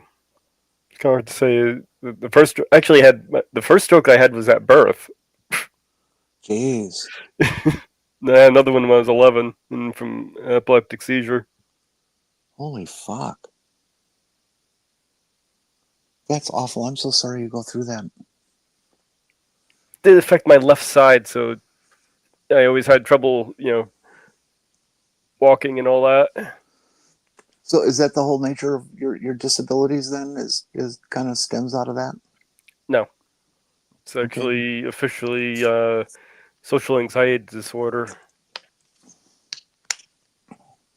Well, I guess I'm thinking that as well as why wouldn't somebody be socially anxious if they had these kind of issues that, especially as children, you get harassed and destroyed over. I definitely got arrested for it. Oh God, life is so cruel,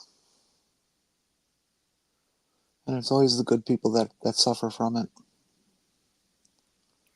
Yeah, they were talking about putting me into those leg braces to help with walking, but my parents decided not to do that. Any reason why?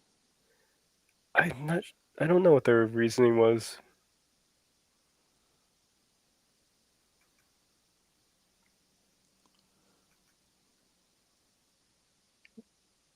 But I did finally start getting some feeling in my left hand again when I was about 25. So that was good. Well, Mate, I'm glad that it worked out without you being too bad off from it, about still being able to walk and talk. Yeah. I consider myself really lucky with how well I am. Yeah, that was a really crap start at life. Mate sounds like a Victorian child. I could have been a lot worse, so I consider myself lucky. Oh, yeah, that was what Tsunami was saying. Victorian child.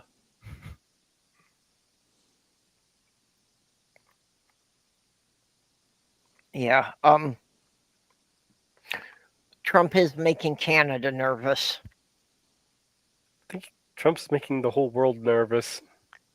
Yeah, but Canada in particular is kind of gearing up their military for, basically up to this point, Canada only worried about being invaded from the sea. The idea that they may have to defend the entire border with the U.S. is what's scaring them now. Hey, speaking of borders, have you seen any of the images that have been coming through the last week or so what the people on the Mexican side of the border wall have done with it, and their beautiful murals? No, Yeah, well, they're not going along with the plan to just paint it black. well, no, America can only paint the American side black. I know. And there's been videos of guys who have climbed the part that's black in the middle of the day because it's not really that hot, you know. We have these things called gloves. No colors anymore. They want to paint it black. Yeah. Uh, You know, and during Trump's first administration, when they're putting up those slatted walls, I saw a great thing that some people were putting boards between them so that the kids on both sides could use them for seesaws. Oh, that's a nice thing too. Yeah, so they were having the children separated by the walls playing together. Oh, I'm worried about us deciding to bomb the shit out of Mexico. Yeah, Trump talked about firing missiles in there during his first administration. He's been setting up plans for it this time around too. Well, he's also setting up plans now for a ground invasion that, he has talked about sending U.S. troops into Mexico to go and get the cartels. Yeah, right. They're actually going to be going after the cartels. And Mexico's president has a PhD in economics, and our president can't even put together a sentence. I heard somebody mention that Mexico is going to be going through their some good times if they don't get blown to shit. Yeah, well, and what's going to happen when Trump starts invading NATO countries?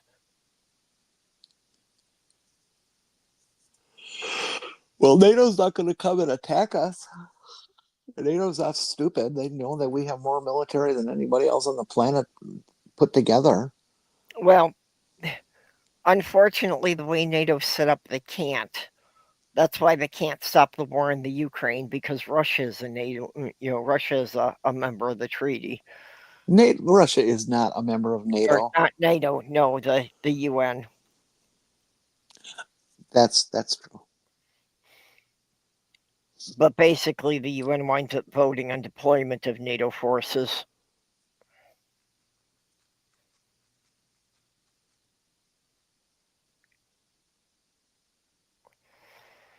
So, no, I'm just wondering, if Trump decides to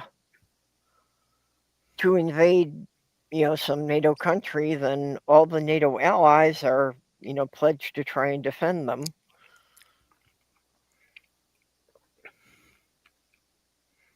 I don't know. It's just so screwed up because nobody ever envisioned these possibilities before. Okay, the rest of the world embargo the U.S., embargo Israel. Let's make us a pariah.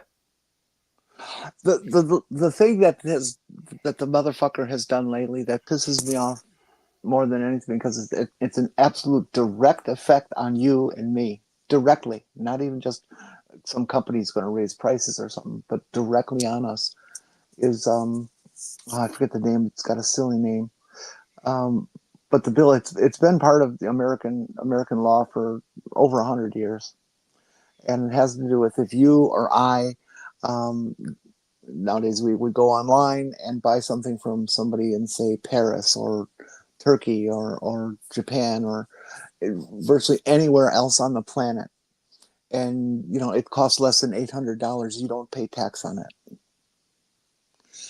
Trump has removed that. Yeah, about international shipping. Yeah, and so even if you want to go to little Temu, of course Temu was smart enough to build up a lot of American warehouses. Yeah. There was I saw a news story on a local place today, a stationery shop. Okay, they're doing it was part of the school year coming story crap that they always do. And the woman saying, she says, "Well, I have orders that are bought and paid for in Japan that they will not ship because it falls under this new law, that everybody's got to pay tax, and they're not prepared to pay tax, and the person who bought the stuff is not prepared to pay tax because it was all settled. It was before the declaration, but it's still going to affect them because they haven't shipped before the declaration." And it's going to directly affect so many small business. When I was in the car resto business, we bought all of our car parts from a place in Germany. Okay, we'd buy $2,000-3,000 at a time, so we would pay duty on that. But anything we bought that was under $1,000, we just got like it came from anybody else, and that's going to destroy that particular business that I worked for.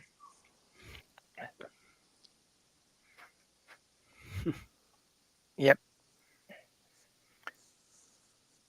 Jinta says 25 countries are no longer sending packages to the U.S. Yep, I saw a list. It's at least that many.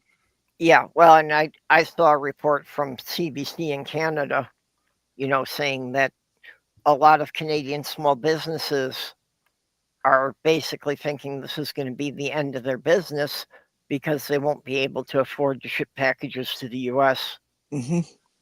And all over the country, there's these, family farm, yes, but there's still a $1 billion farm because they have so much land, that are losing everything because they had contracts with China, which China is no longer interested in because of the tariffs. Yep. All these soybean farms are going to go absolutely down the tubes, and we're covered with soybeans around here. Well, they suffered last time that asshole did that shit, and now it's going to be even worse. Yeah, because of Trump's tariffs, China has discovered they can now get the soybeans cheaper from Brazil, and they can get beef cheaper from Australia.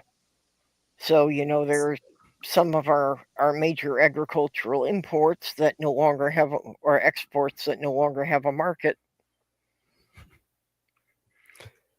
And in other news, GOP North Carolina election official arrested for allegedly drugging granddaughter in her friend's ice cream.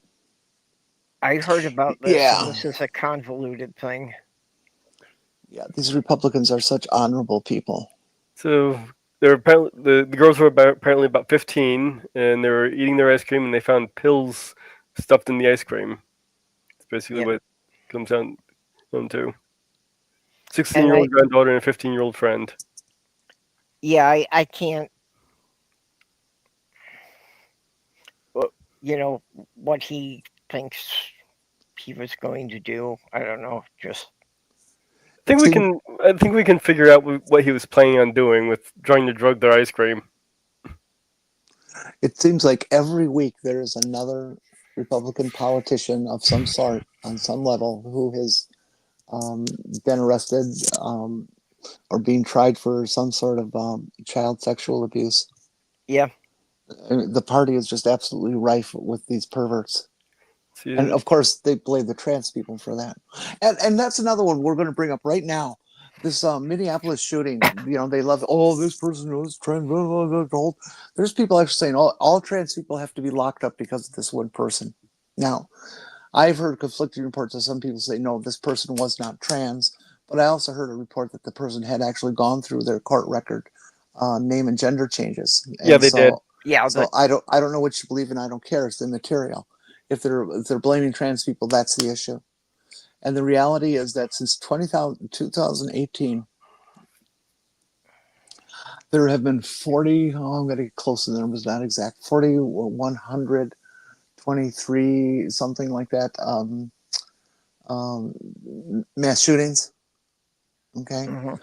4 of them have been with allegedly trans people, 127 with women, and the rest fucking white men. Yep. So you hear somebody talking about this shit out there. Don't back down and let them just talk. Their statistics are absolute lies. Absolute lies. Well, and even And my numbers are coming from the Gun Violence Institute or Archive. Excuse me. Yep. The Minneapolis shooter was trans. That's well documented. I had heard that they may have been detransitioning, although I'm not sure what the evidence is for that. I haven't heard But that. yeah, well, an early report said that. But Let's just for, before you go any further, detransition does not mean they're not trans. It means that they are not going to go through the transition for whatever problems, whether it's sociological, economical, familial. It does not mean they're not trans. It means they're not in process anymore. yeah, Stop taking the HRT. He's will be referred to Bobby again. There. yeah, and Or not even it want to be, have to be in most cases. And the other statistic that everybody likes to ignore in detransition is out of all the people who do detransition, most of them retransition yep. once their conditions have changed. Yeah, well, what I was getting to was, they shot up a Catholic church they belong to, so having experience with both being trans and having been Catholic, yeah, I kind of wonder if that didn't have a lot to do with it, but, the pressure from the Catholic Church and, the pressure that the church was also putting on their family because they were trans. This person is nuts. They were very anti-Semitic. The weapons had all sorts of slurs and stuff written all over it. They had what was it? Some kind of a gas grenade that had written Jew gas on it. Yeah, Yeah, yeah. yeah, The issue there is were a like lot all of the others. Yeah, I'm sure. Yeah, I'm sure none of that had any factor into their deciding to shoot this thing up. Right. Yeah, there were a lot of bigoted slogans written on the guns and the cartridges. Okay, I'm digging up my official paper on this. Mass shootings since 2018, 4,143 non-transgender male, 4,012, which is 96.8380%. Non-transgender female, 127, which is 3.0654%. Transgender 4, which is 0.0965%.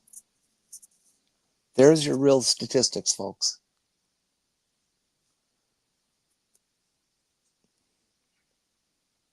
Yeah, it's such a tiny fraction of the total.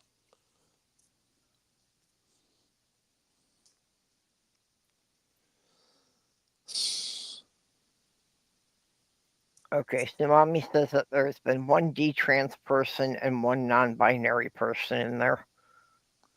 But yeah, again, 1 out of 4,000 plus.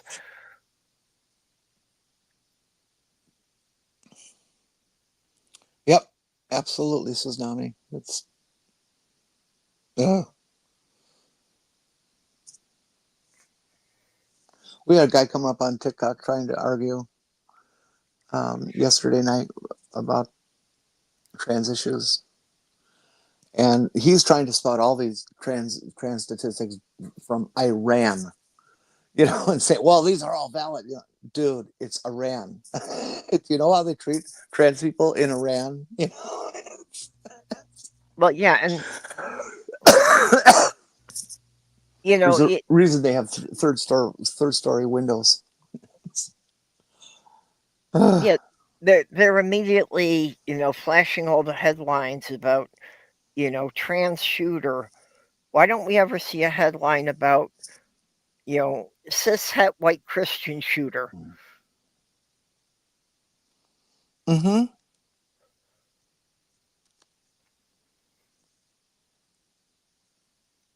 They always pointed out if it's any minority at all, but they're never going to say if it's, just your average white guy.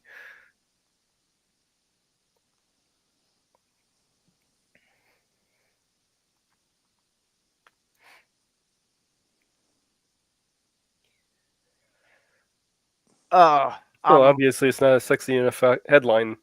Yep. And on the earlier thing about, cost of living going up, it's not quite official yet. The official number won't come out until October. But it's reported that Social Security will be giving a cost of living increase of 2.7% to everyone who's receiving it. Rah. So everyone on Social Security will be getting an extra 2.7% for cost of living increase, while the current running numbers are that the cost of living this year has gone up about 9%. Well, but it's something. Yeah, but this happens all the time. That it's usually like half of what the actual cost of living. Mm-hmm. Now it's more like a third. So yeah, the people who are retired or disabled collecting Social Security wind up losing a little bit of ground every year. Mm-hmm. I was doing some light food shopping this morning, and I noticed that the price of milk was over $4 a gallon. I don't buy much milk, so it's not one of the things that's in my face. But I swear, before January, it was well under $3, like $2.50 maybe, something like that a gallon. Well, aren't you glad that we got a president who's going to lower prices on day one? Yeah. I forgot to Yeah. check egg prices though. Yeah, Jenny, in January, the milk here was going for about $3 a gallon. Was it okay? Well, the price of eggs did come down again. I don't suppose that had anything to do with them rebuilding the flocks after they had to be, cold because of the avian bird flu. Trump trying to take credit of the slight decrease in price on eggs when you actually look at the reasons, and it had nothing to do with them. But then that's par for the course for that orange stain. Yep.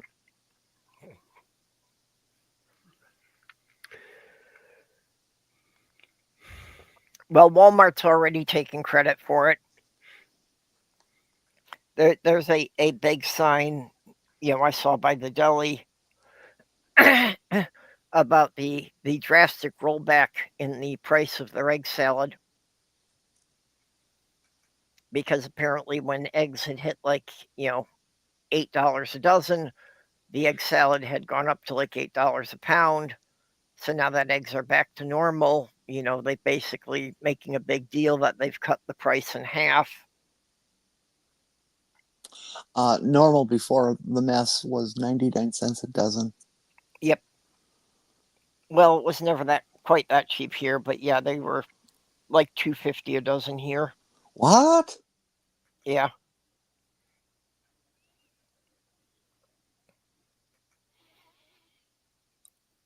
I don't think they ever got down below $2 a dozen. But yeah, now they're back to about $3 a dozen.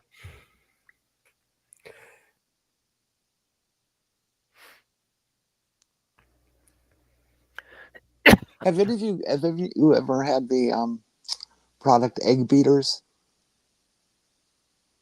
No, I've never tried them. I have never purchased them either, but I think I ran into them the other day.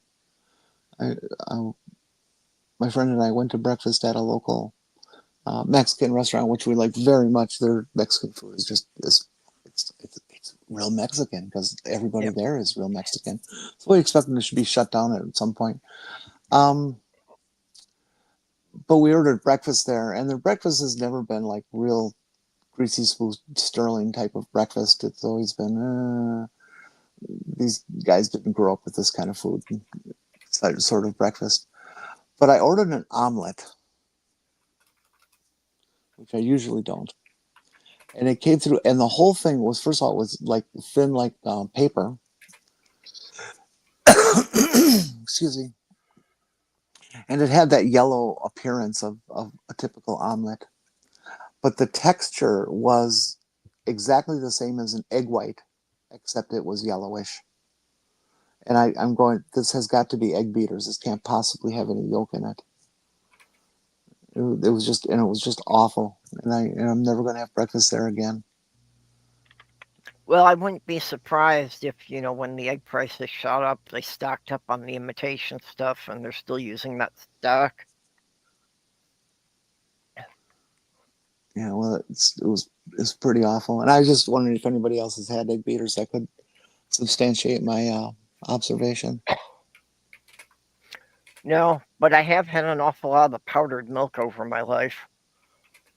Because that used to be one of the things that, when I was growing up in the 70s, that my mom would get the commodities food boxes, so it would have the powdered milk. I use powdered milk for certain types of cooking. Yeah, I keep it on hand for cooking just because I don't drink milk, so I don't buy fresh milk. And it's convenient to have the powdered milk available when I want to do some baking. Yeah, the only time I drink milk is when I get on a cereal for dinner, Jag, because I won't do powdered milk for that. It just doesn't taste right. Yeah, I my body has trouble digesting milk, which is weird because I can have cheese or ice cream with minimal problems.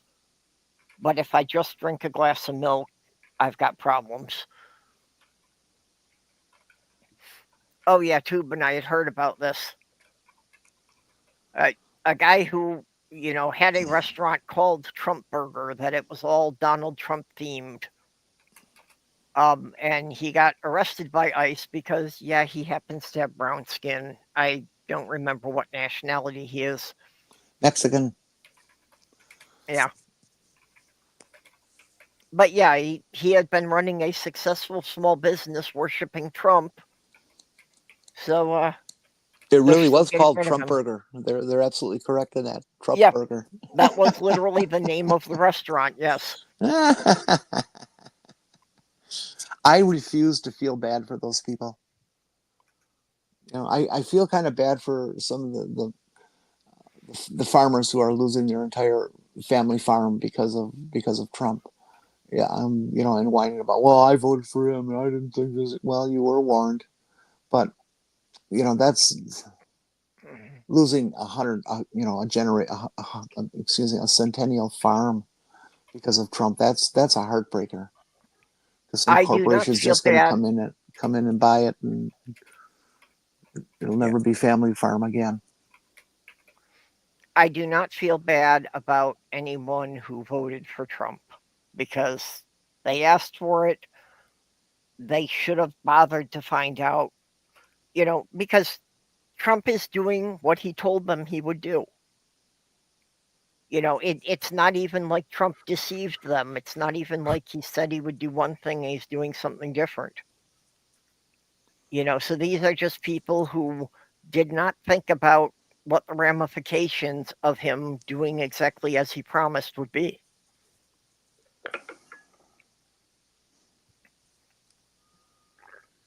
Okay, Antir says the egg beaters is mostly just egg whites.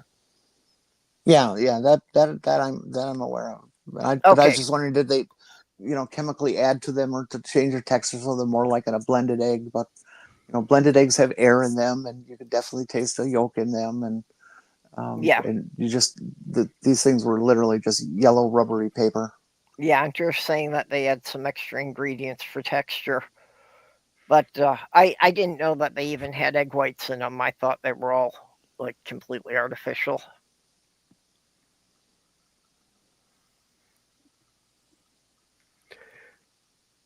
Oh, yeah. Of course, I don't eat eggs a lot either. It's like I buy a dozen eggs and they last me, about a month. Oh gosh, I can go through a dozen a week. I don't because they've just been too expensive. But yeah, at times in the past I used to do that. One thing is I'm just not in the habit of eating breakfast anymore. When I was working, I was more about eating breakfast. Oh, see, for me, eggs have always been a 3-meal item. Mm-hmm. I'll have them anytime. Yeah, well, more than anything, I usually when I get the dozen eggs, I usually hard boil half of them. And then I use them like egg salad and things like that. I have a chef's salad calling to me for tonight. I was planning on making a crock pot quiche at one point here.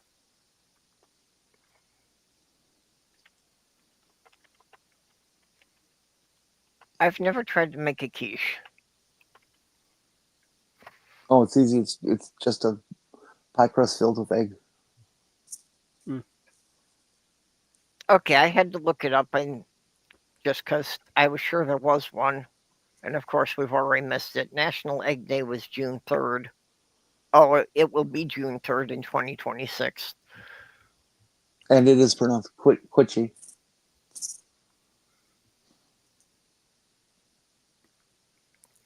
Actually, I think I'm using a croissant crust from Pillsbury for it. A Pillsbury croissant crust? Yeah. It's Oh, like you buy the some, croissant things and yeah. okay.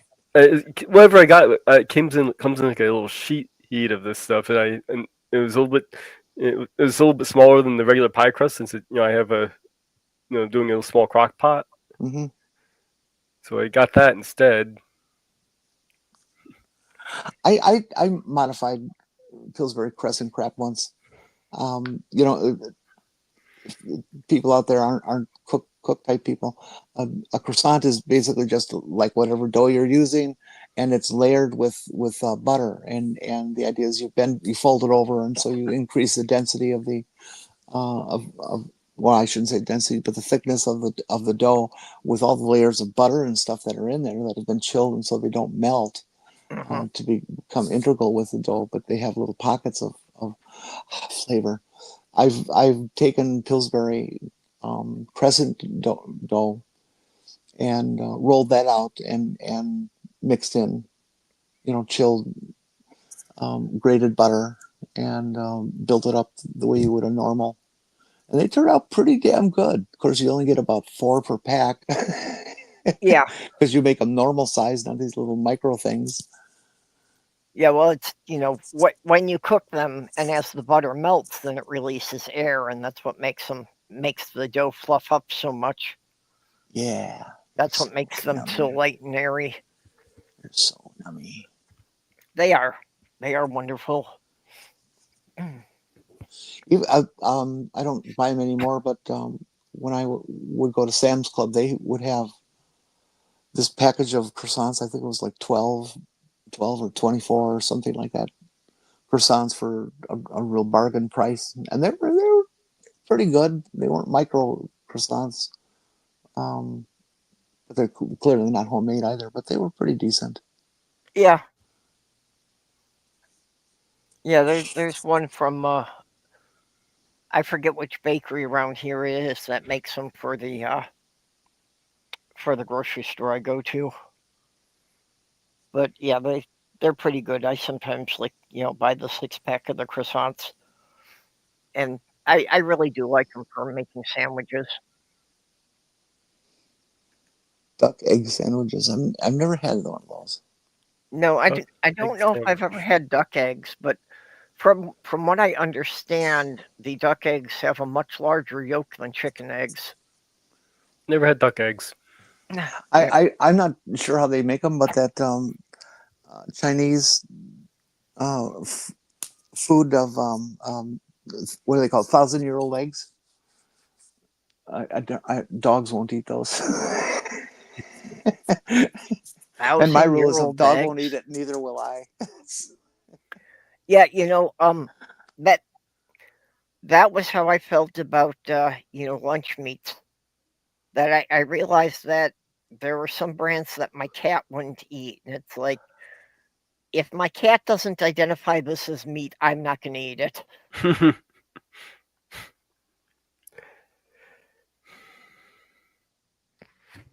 because I'm sure there was probably some chemical preservative in there or something that gave it a funny smell that the cat didn't trust it.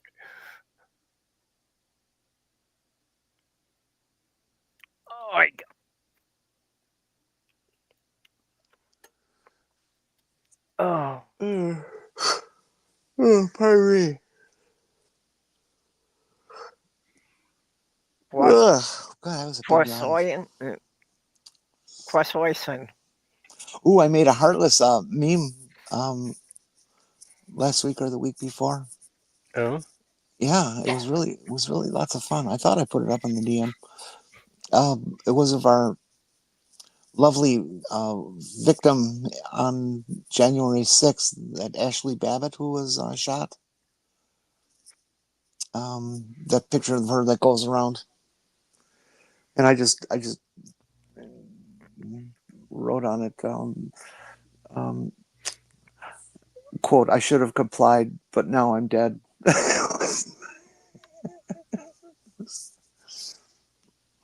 I'm incensed that they want to give her full military honors and basically do a reburial of her because of Trump, of course. Yeah, I do agree with that. I mean that you know, they should ban Trump from being buried at Arlington. Yep. Yeah. Well, Another which one I of my agree needs. with. Yeah, he has never served in the military, so I don't think he has any right to be there.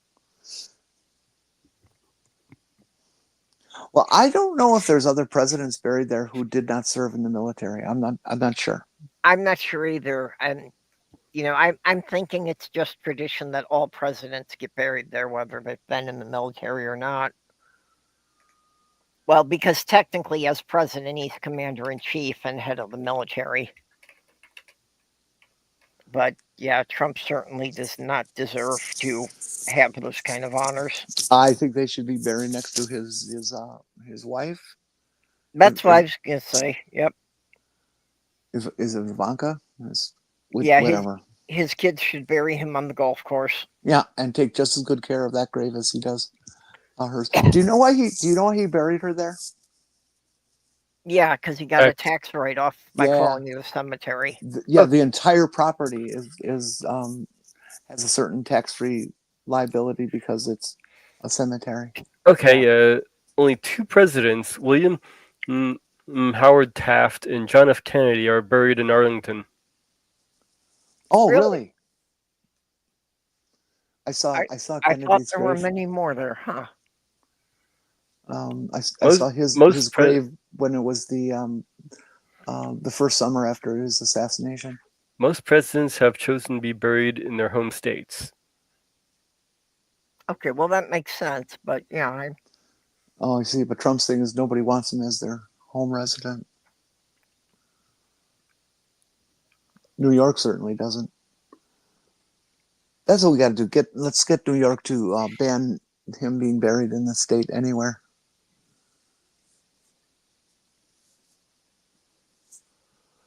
I suppose we can bury him in Florida and feed him to the alligators. No, that's gonna get you hit with cruelty to animals. I was thinking about that, and it's like, how could they dispose of the body, because it's probably got, such a buildup of all the nastiest chemicals in it. I just can't see where there's any safe disposal of him that it wouldn't be, polluting the local environment. Oh, they'll never need to put a marker on his grave. Are you okay, Sammy? They'll never put. Sorry, I'm muted. I didn't want to interrupt your cat conversation. Go ahead, Jenny. Purple's muted. Oh, they'll never need to put a marker on Trump's grave because the ground above him will just glow. No, I just had a big muscle tic of my right arm, and I dumped my bottle of iced tea on Sammy's phone. So, classic thing, cats don't like getting wet, that's all. Other than that, I just have to wash this blanket. Is there anybody here old enough to have watched the TV series Emergency, with the two paramedics in their little red truck in California? Yep. I used to watch that. Anybody else think that guy, what was the character name, Johnny Gage, was in it? Was kind of cute. The dark hair guy. Yeah. Never saw it. Wouldn't be my alley. Because I'm trying to visualize him with a current America, short hair, his macho kind of look, and I just can't see him in short hair. Okay, everybody, you give a sloth.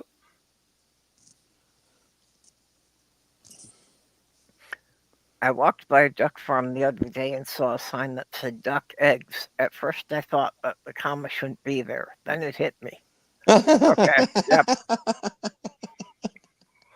Yep, that's sloth worthy. Oh. Yeah. Have any of you ever drunk a raw egg? No. No. God, oh God. Yeah, Gives me the there is creeps no just to way think I would about be it. able to take the texture of a raw egg in my mouth. Yeah, no. I mean, it's not a lot of not a lot different than other things, but at least the other things are warm. Yeah, Well, and the other things, I managed to get the depositor past my tongue so I don't actually taste it. Oh wow! Not even any residual. Nah, not noticeable. Hmm. Hey, Unfinished, why don't you jump in here with us? And all hail Bigfoot. Captive Desk just joined.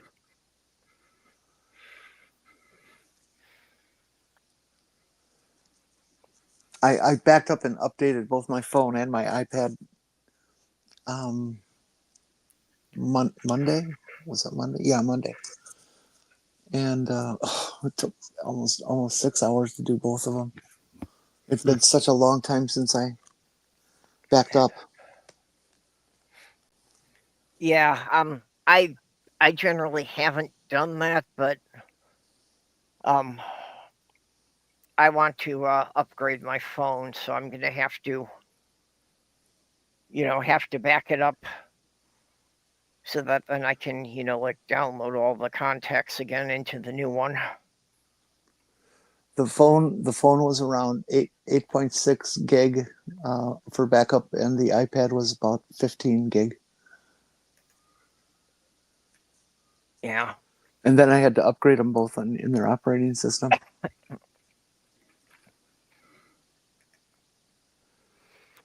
Yeah, I'm having a problem with my phone that it won't let me put anything else on there because it says it's out of memory. But the photo gallery app is not working, so I can't move the pictures off the phone to free up memory. Can't you just re-upload the photo app? No, because there isn't enough memory space in there. Well, you delete the original and then upload it. Yeah. I tried that. I deleted the original, and there isn't enough room for me to install it. You can't plug the thing into your computer and move them over that way? For some reason, that's not working. That when I plug it into the computer, I can't get the directory of the pictures to come up on the computer either. And everybody laughs at me owning Apple. That's not really a common issue. We don't laugh at you for owning Apple. We scorn you for owning Apple. Okay, well, that's fine. That's fine. Because we don't have any of those problems. I've never had a stitch of problems.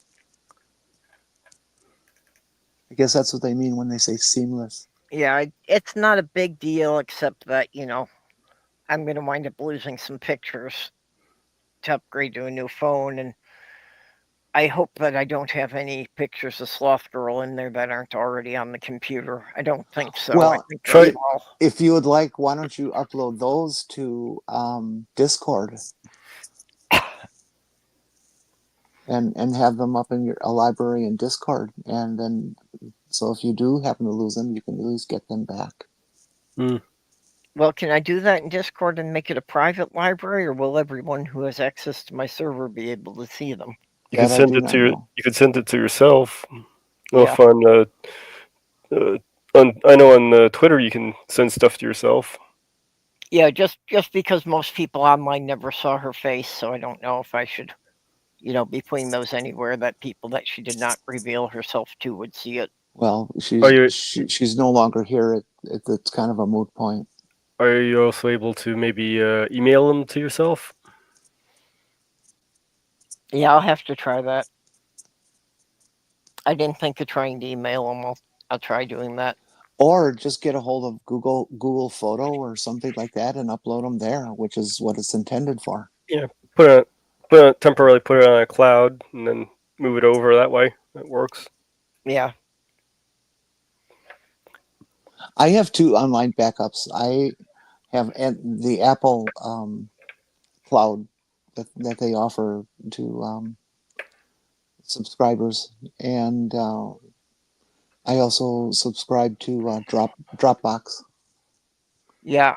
I have never actually used the cloud because I always questioned its security and Well, they're just photographs, and come yeah. on, get Yeah, realistic. yeah. In a situation like this, I'd say it'd be worth trying. You don't have to keep it up there or all that long, just as a temporary Yeah. move. Well, not just that, but like I say, even using it for transferring my contact list, which unfortunately it's proven that I was right about that because even with the pictures and that, it's like Google went and scraped all that information for training its AI. So, but yeah, I definitely need to get it all transferred to something so I can get everything into the new one and not have to type in all the contacts again. I am very pleased with Dropbox, and Dropbox is not cheap. It's $100 a year. But I got like 40,000 images, and probably I've never actually counted it. Probably 8 to 10 gig worth of written materials files there, and I still got space left. Yeah, I don't generate anything that would use that much space, but it sounds like a good service for you. I know how many pictures you like to take. I prefer having my own external hard drives to work with. Yeah, well, Get a couple of those, and then you back up on both of them. That way, if one of the drives goes out on you, you still have the other. well, that's what I've done up till now. That I've only backed up things onto an external USB hard drive, and I've also used that like when I was transferring stuff between my laptop and my desktop.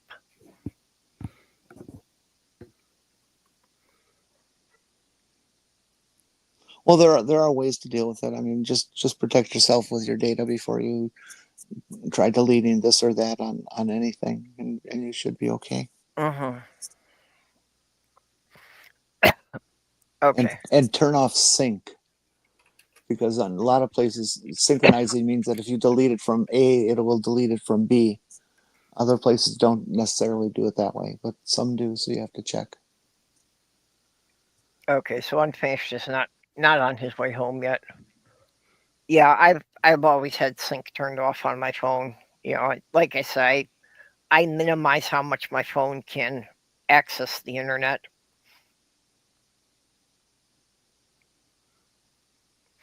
Although now I've had to keep it connected to the Wi-Fi at home because one of my support groups has gone to using Signal Chat.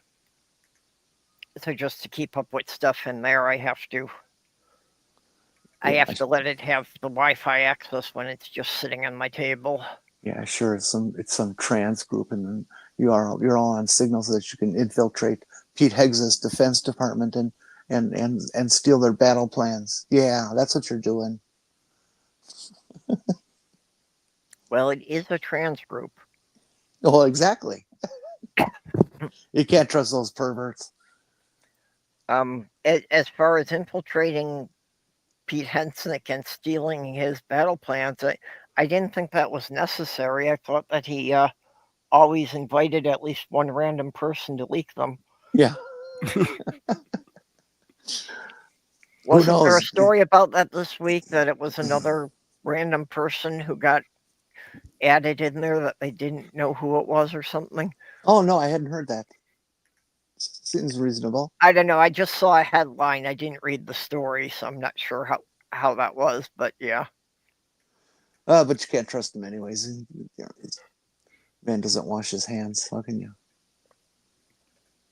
Oh, how can you not wash your hands? Oh, That yeah. God. Yeah, that is gross. How can you go through the whole day and not wash your hands and handle your own food? Handle your own excrement and wastes and things. Yeah. How can you sneeze? You know, and Yeah, Well, but I mean, just after all that, how do you handle your own food after all that? And we just know not to shake the guy's hand, or if you do, keep a lot of hand sanitizer around. and be sure Yeah. you're never his wife. oh Don't god, touch me. now that would be funny if a protest group just went and like doused him in hand sanitizer. Oh, they'd all get shot by the Secret Service. Yeah, I know, but I could see him like loading up super soakers with hand sanitizer so they could, shoot him from 20 feet away. Well, that would be funny. What a great comedy scene that would be.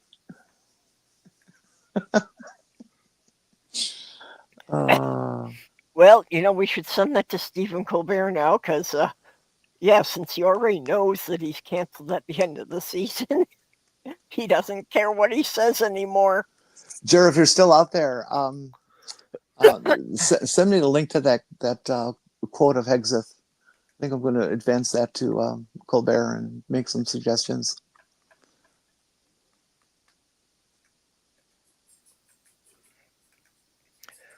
Yeah. I'd like to get myself out of the country, but I don't think any other country would take me at this point. And I'm that's called political asylum. Yeah. Well, I'm just I figure Minnesota can be one of the last holdout states, but yeah, I don't know if there's any way we can turn this around anymore. I want to know what's going to happen in Chicago when the federales start showing up. Yeah. Chicago is not a nice place. Well, it is a nice place, but it is a tough fucking place. And I wouldn't challenge the people of Chicago for nothing. I was afraid that Trump was going to use the Minneapolis shooting as an excuse to send National Guard into Minneapolis.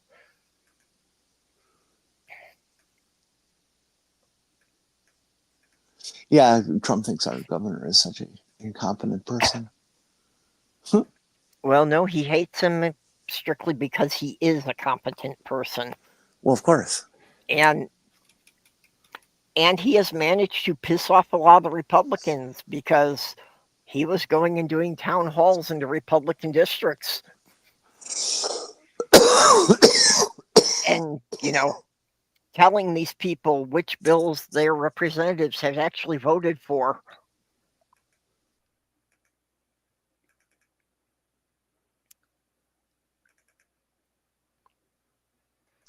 I love the videos of Republicans facing their constituents these days. Yeah. Those are just a bunch of Democrats. They're your constituents, dude. Doesn't matter what their party is. Doesn't go over very well for them, does it? No, they usually get drowned out by chanting. But the problem is, Trump, they're doing everything they can to cancel, not cancel the elections, but to cancel certain election results from certain states. Yeah. Which, of course, are all blue states.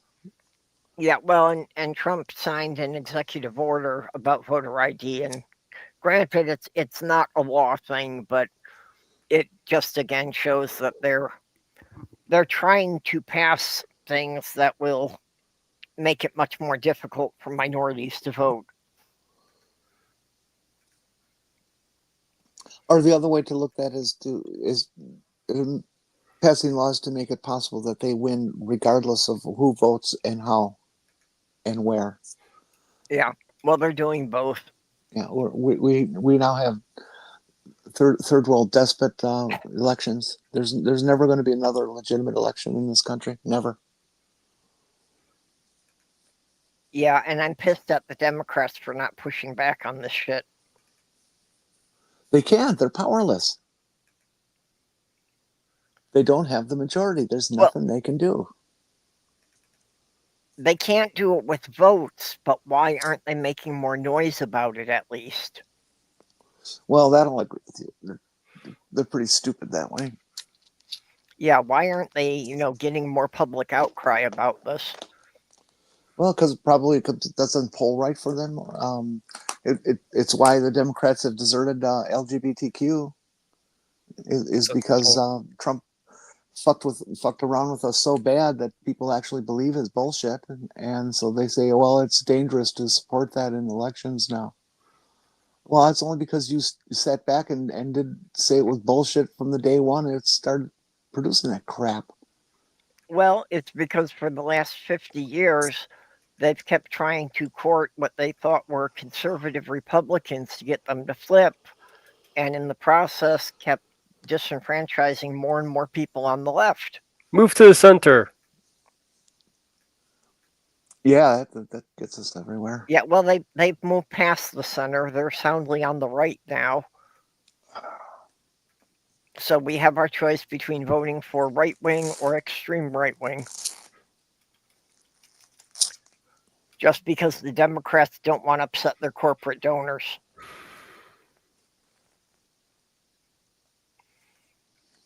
So that they're not going to go with actually populist policies that help the general public, because that doesn't get the $1 million contributions. No, actually, just the support of the people. Yeah. Their voters. Well, who cares about their constituents? I mean, what do you want? Do you want the votes to stay in office, or do you want the golden parachute so that when you get out of office, you get a cushy consulting job for some big industry?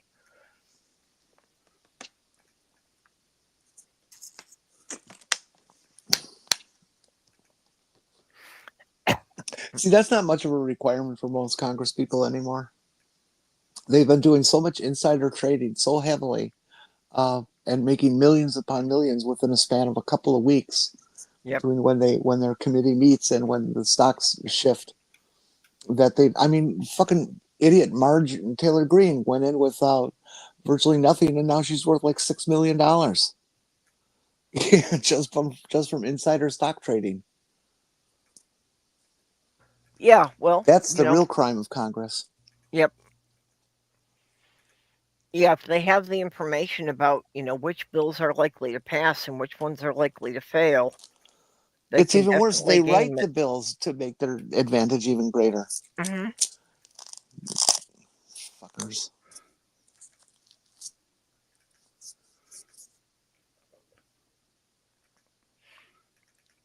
Okay, Jenny Aunt Drew said she sent you a clip of the Pete Hegseth. Oh, that's even better. Thank you. Thank you very much, Edger. Edger is great. Yeah, I didn't know if you're able to see the side chat at all. Everyone should bow down and pray to Aunt Jer because she is so brilliant and effective and energetic. Yep. Well, she is a great moderator. She does help out the channel a lot.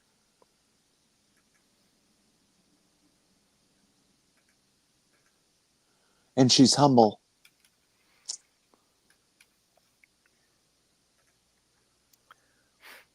Okay, what's the thing about T-Dog not washing his hands is like Vance on the couch is funny but not true. Okay, I guess we got to find a source for that. What I read says is true.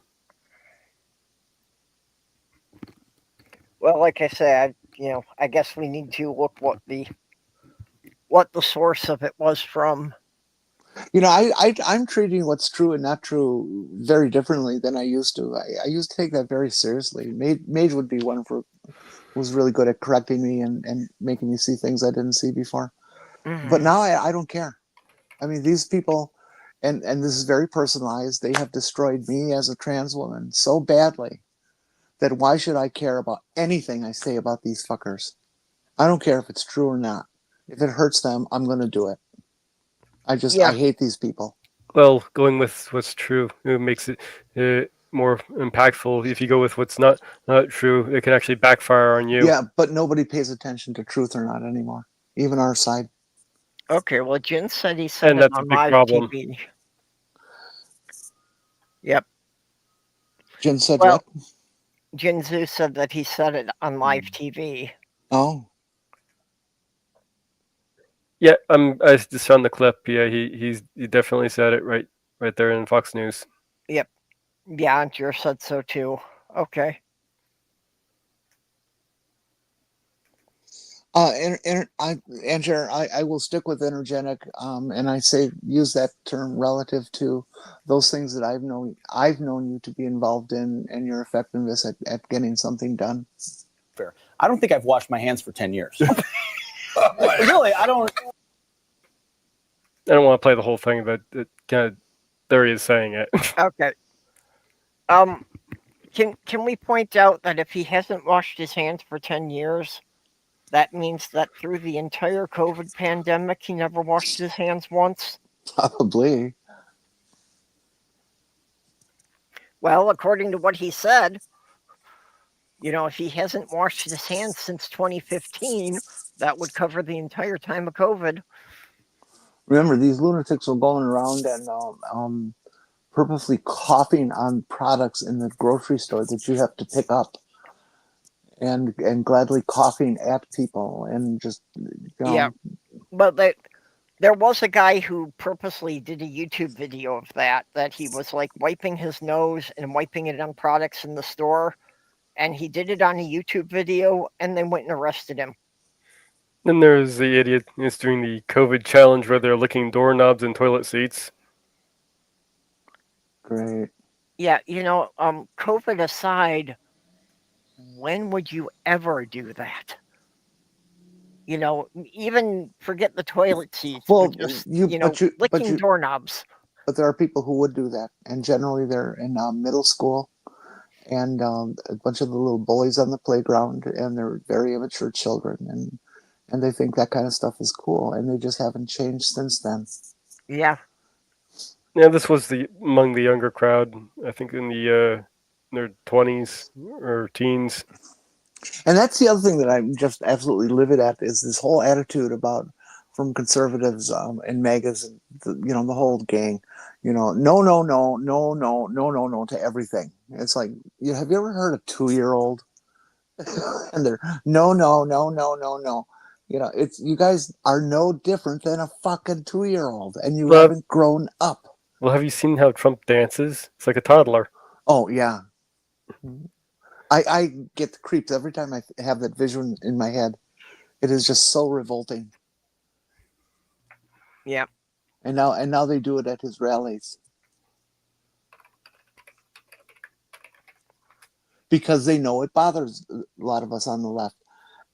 And that's part of why I don't give what a fuck I say about these people anymore. I just don't. They have no sense of honor. I'm not going to give them honor then.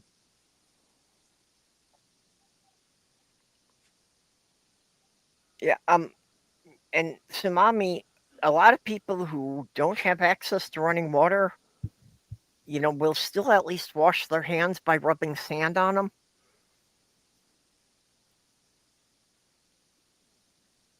Sand hands? Hmm? Is that like jazz hands? Well, just rubbing sand on them is better than doing nothing at all. It at least gets the bulk of the dirt off. That used to be one of my favorite ways of cleaning up after a particularly greasy job at work, was to just go and garden, and the oily, greasy dirt just falls off all by itself. Yep. Yeah, this is the other thing. These guys who think that wiping their ass is gay, so they never wipe. That's like you, and don't you dare ever sit down on any of my furniture. Well, and they extended to showering too, that they won't wash there because that's touching it, and that's JY. Yeah. Shit, don't say the word. You'll turn your kids that way. And the juvenility of the the juvenile nature of these people's arguments, or the argument formation, I should say, is just totally adolescent. They can't argue on the abilities of a 14-year-old. Well, yeah, I suspect that most of them. Well, I will question whether a lot of them got a high school diploma, because it doesn't seem that that they attended high school long enough to learn anything.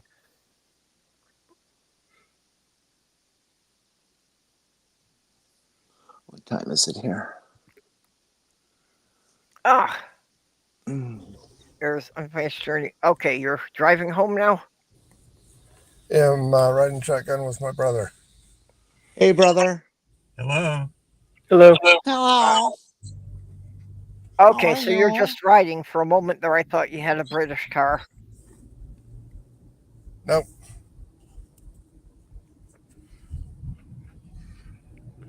What's the number Yeah, one tool? Jenny, What's the number one tool for a British car? A baseball bat. Now.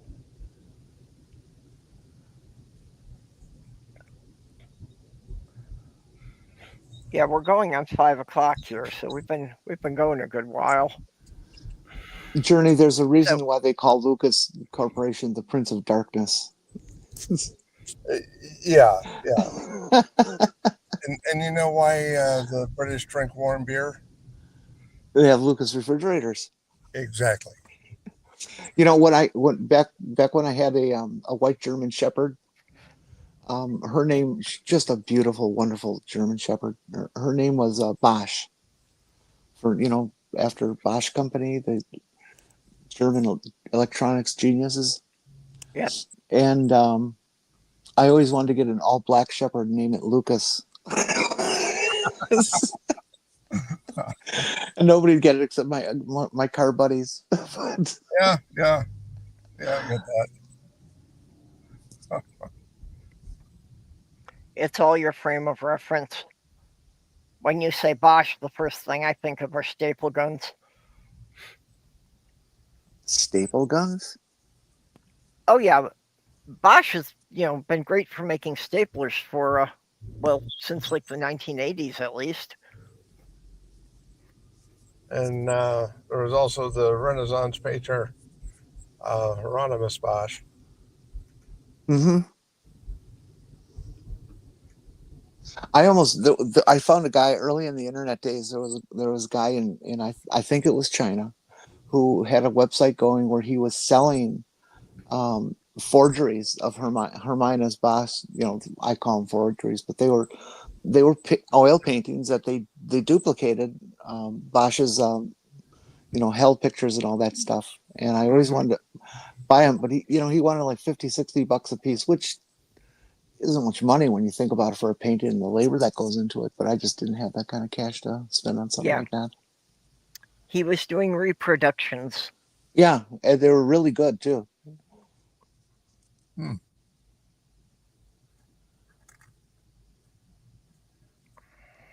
I suppose the difference between reproduction and forgery is, how honest you're being about it. Yeah, the difference is whether or not you tell the buyer before you seal the deal. It's all a question of marketing. Yep.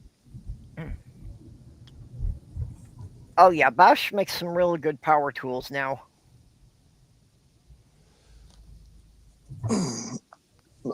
I was buying Bosch power tools 40 years ago.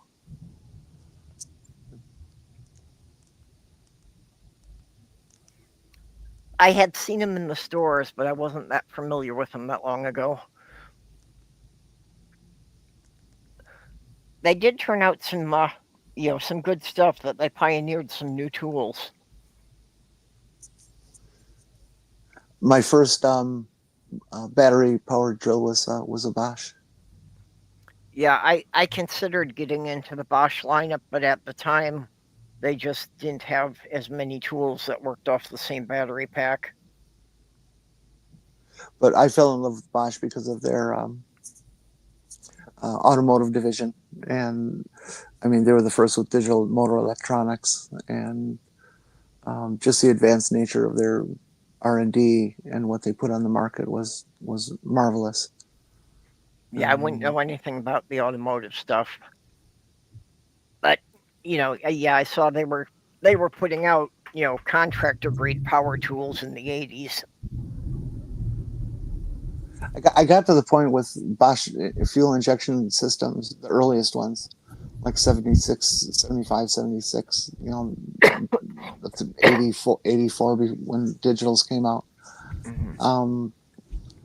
That I felt like I knew how they think. I could conjure, for lack of a better word, in my brain how they were thinking when they designed this or that. And I was so good with Bosch fuel injection in BMWs.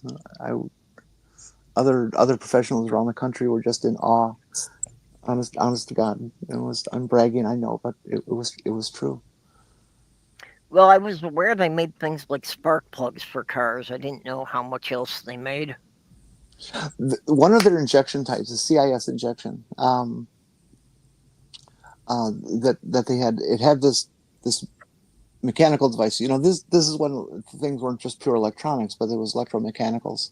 Mm-hmm. And they had this thing, and it was part of the airflow meter is what it was, and it would move in space depending on how much air is trying to go past it.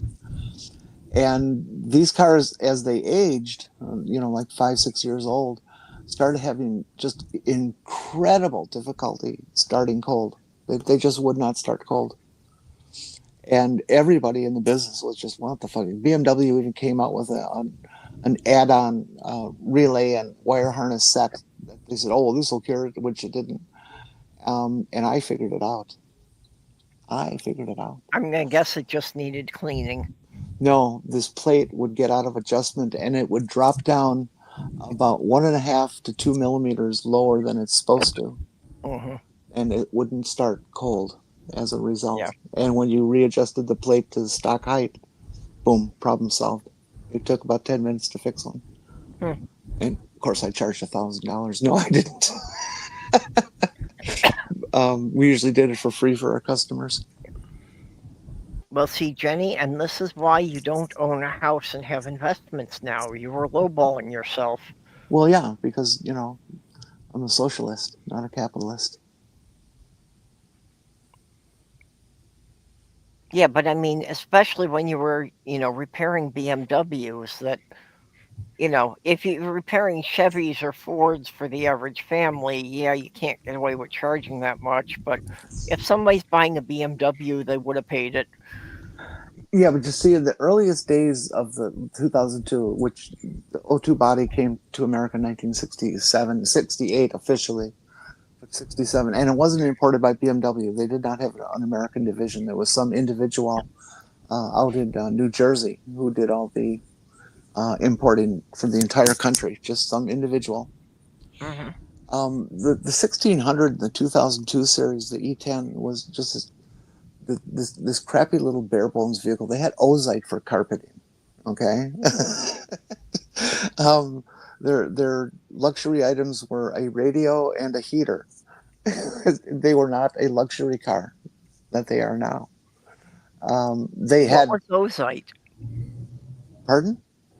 You said they had ozite for carpeting. I'm not familiar with what ozite is. Ozite is that outdoor carpeting, the first generation of outdoor carpeting. Oh, was okay. Just this massive flattened fiber. Okay. Yeah, that's all they had for carpeting in those early things. They eventually, the next After a few years, they did come out with a pile carpeting, but it was also the cheapest pile carpet you could ever find. So they were just bare bones, basic cars, and that was what everybody got addicted to.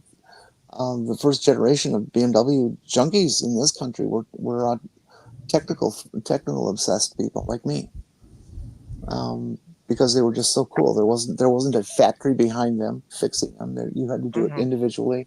People gathered into communities to exchange information, to teach each other how to do this and that on the car, and we basically built it into something that became so popular just from our obsessiveness that suddenly it became a yuppie car with the introduction of the 320 in 1977. Yeah, that happens a lot. That's how a lot of foreign brands get established, is they just get a popular user base, and then once people realize that it's a quality product, then it's like the gentrification. Then the yuppies start buying it. And people in the race business still use 1960s and 70s BMWs as their race vehicles because they're just so much you can do with them, and they're just such a wonderful indestructible car. One of the reasons we were just the small shop, and we had Bob's race effort. It was the shop. We just owned the shop, so the shop followed it, but it was his choice. We were just tiny, it was just the guys who worked there, like 3-4 of us, and a few volunteers. That was it. And we had very, very, very tiny budgets. We had to scrape together pennies to buy a piston, kind of situation.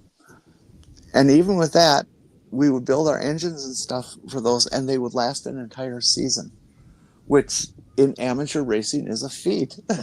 People are blowing up engines all the time. Oh yeah, my cousin used to run amateur stock cars on dirt tracks. Yeah. And we won the regional championship one year because we didn't break. We've got to the point where we didn't even have to prep the fucking car. We did, because that's just the right way to do things. Yeah, but we didn't break, and we didn't maintain, and we just kind of laughed at the Jap crap that couldn't hold up to even the brakes couldn't even hold up to racing. They would overheat in 5 laps. Yep. So that's what made them what they are today in the American market. Is those very early things, and that little Isetta.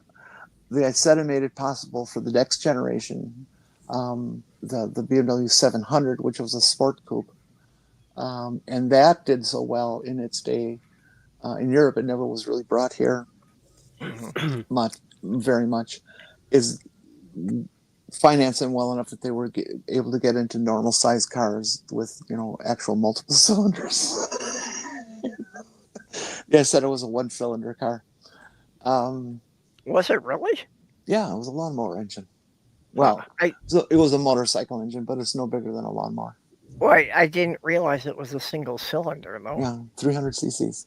Yeah, I mean, my Geo Metro only had a 3-cylinder engine, and I thought that was weird just for having an odd number of cylinders. Well, it all works the same. It's just cheaper. Yeah, well, I was just always used to, things that had 6 or 8 cylinders, or maybe 4 cylinders for the small cars. But the first generation Isetta had the basically the BMW R27, which was a motorcycle engine. The first versions of it was 250 cc's. Yep.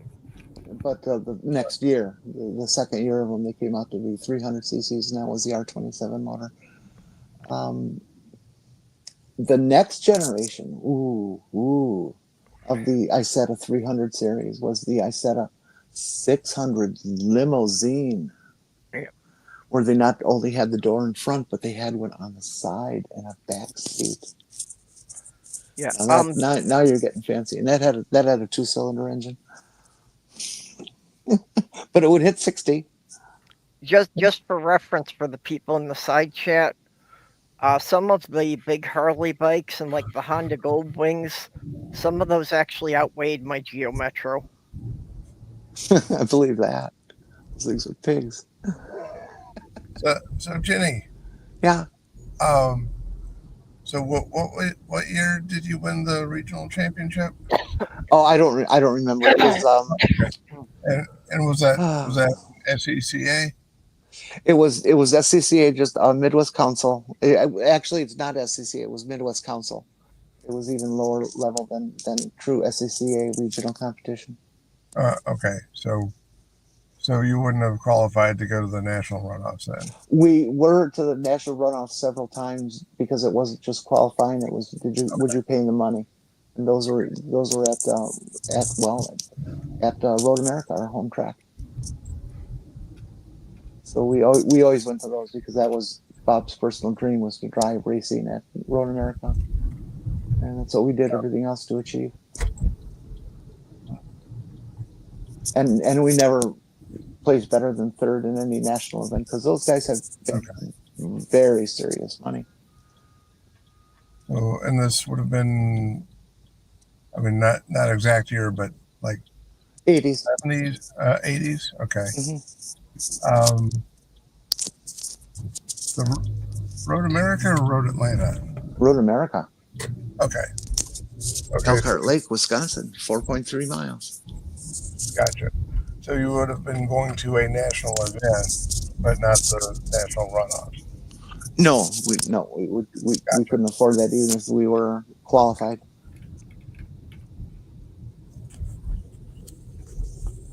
Yeah, I went to see the national runoffs at Road Atlanta back when I lived in Georgia. A few times, and it was kind of a fun show. Oh, I would bet. It was the Jude sprints at Road America were just wonderful event. It sucks that anybody who's demonstrated an ability can get shut out of a sporting event for not having financing. Well, I think that's true when you're talking about kids sports and stuff like that, but not when you're talking adults. That's the way it goes, baby. We're a capitalist country. That's how it works. Well, and again, it's another good reason that we need to, at least push back on late stage capitalism. No, I don't think so. I mean, there's a lot of reasons to do that, but not. I don't think racing being expensive is a reason at all. It's a completely luxury activity. It's not. It didn't get birthed, to satisfy the people at large. It gave birth to itself because of the people who were into it. And they created their own world about it. And if that's the world they created, that's fine. It's private. Everybody's welcome, but it's still private concern. It's not public. Yeah. They get to do what they want. Same with NASCAR. But when you're talking about like feeding people, that's a different story. Oh, wait, but this is just a racing. It doesn't mean anything. Agree. Which is fun to think that I spent my life doing something that doesn't mean anything. Of course, it meant something. It meant something to you. Yeah, it did. So it gave you a fulfilling life there. Yeah, especially those days at 100 degrees outside, 100% humidity, working under a car, laying on your back in the gravel, removing a 100-pound transmission over while your face is directly underneath it. Good times. You left out the part of the transmission fluid leaking all over your face. No, they were manual transmissions. That wasn't a problem. Oh, okay. The problem was when you're under there and you're the only, because only one person can fit, and somebody from the side has a 6-foot lever, and you go, okay, when you yank it, I'll catch it. Uh-huh. That's the part that you think twice about. I've been in that situation trying to fix cars with my brother. God. It was. I mean, looking back, it was so much fun. It was so arduous and painful to do. And I'm not just trying to pat my back or anything, Mhm. but looking back, it was so funny. Yeah, you had to really love what you were doing to put up with that. Well, you had to think that there was a payoff in it somewhere. You find out at the end there's not, except for the self-satisfaction to know that you accomplished it. Yeah. In amateur racing, there aren't your winnings are a trophy, and that's it. Yeah. There might be a local paper that covers, the races were at the track today, and this is who won. If you don't mind a 4-point type and some podunk paper of 500 circulation. So you don't want to Yeah. invite Trump along, that way he'll steal your trophy. They're usually fake gold, so he would be lusting for them.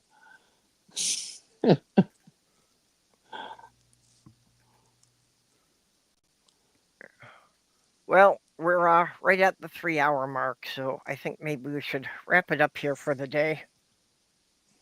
And then I would still have some time to go and wash these blankets that I just dumped all over. Yeah. NCIS is on now, so I need to go so I can watch Ziva David kill people. Yep. Yeah, I guess unfinished, drove somewhere and lost the connection for a bit there. Okay, so Jenny, you got any final thoughts on any of the subjects we were over? No, I'm just working on healing here, keep my foot elevated and Yep. Not bending my feet, and hopefully I'm hoping to get to the point of flexibility again where I can suck my own toes. So, well, I'm glad the procedure went without any unexpected happenings, but yeah, I'm sure that's going to be a lot of pain for healing. see what I haven't shared is that my second toe, left foot, was my favorite toe to suck, and now it's been taken away. It's very sad at the Morgan house. Mm. Okay, Mage, what are you up to? Well, on my show, Mage's Media Musings, on Sunday at 8, I plan to be covering Jurassic Park, all of them. Oh. Okay, I have only seen through the third or fourth one.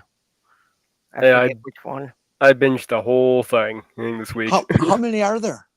Let's see, there are 3 Jurassic Parks, and then there are, I think it was 3 or 4 Jurassic Worlds. I was thinking there were up to 7 movies, but I wasn't sure. Let me double check here.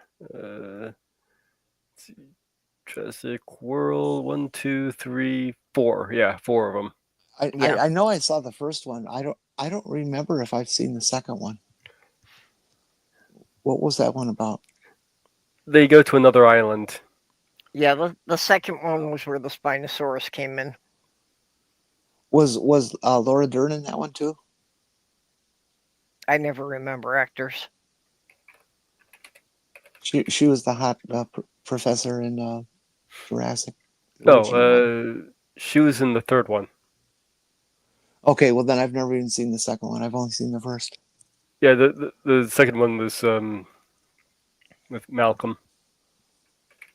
Yeah, no, I if she was in it, I'm going to remember it. And they also reprised the role in one of the Jurassic Worlds.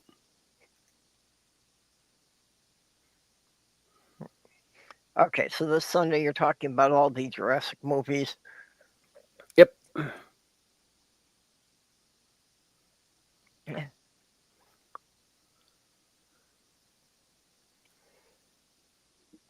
What? Who? And Journey, what are you into?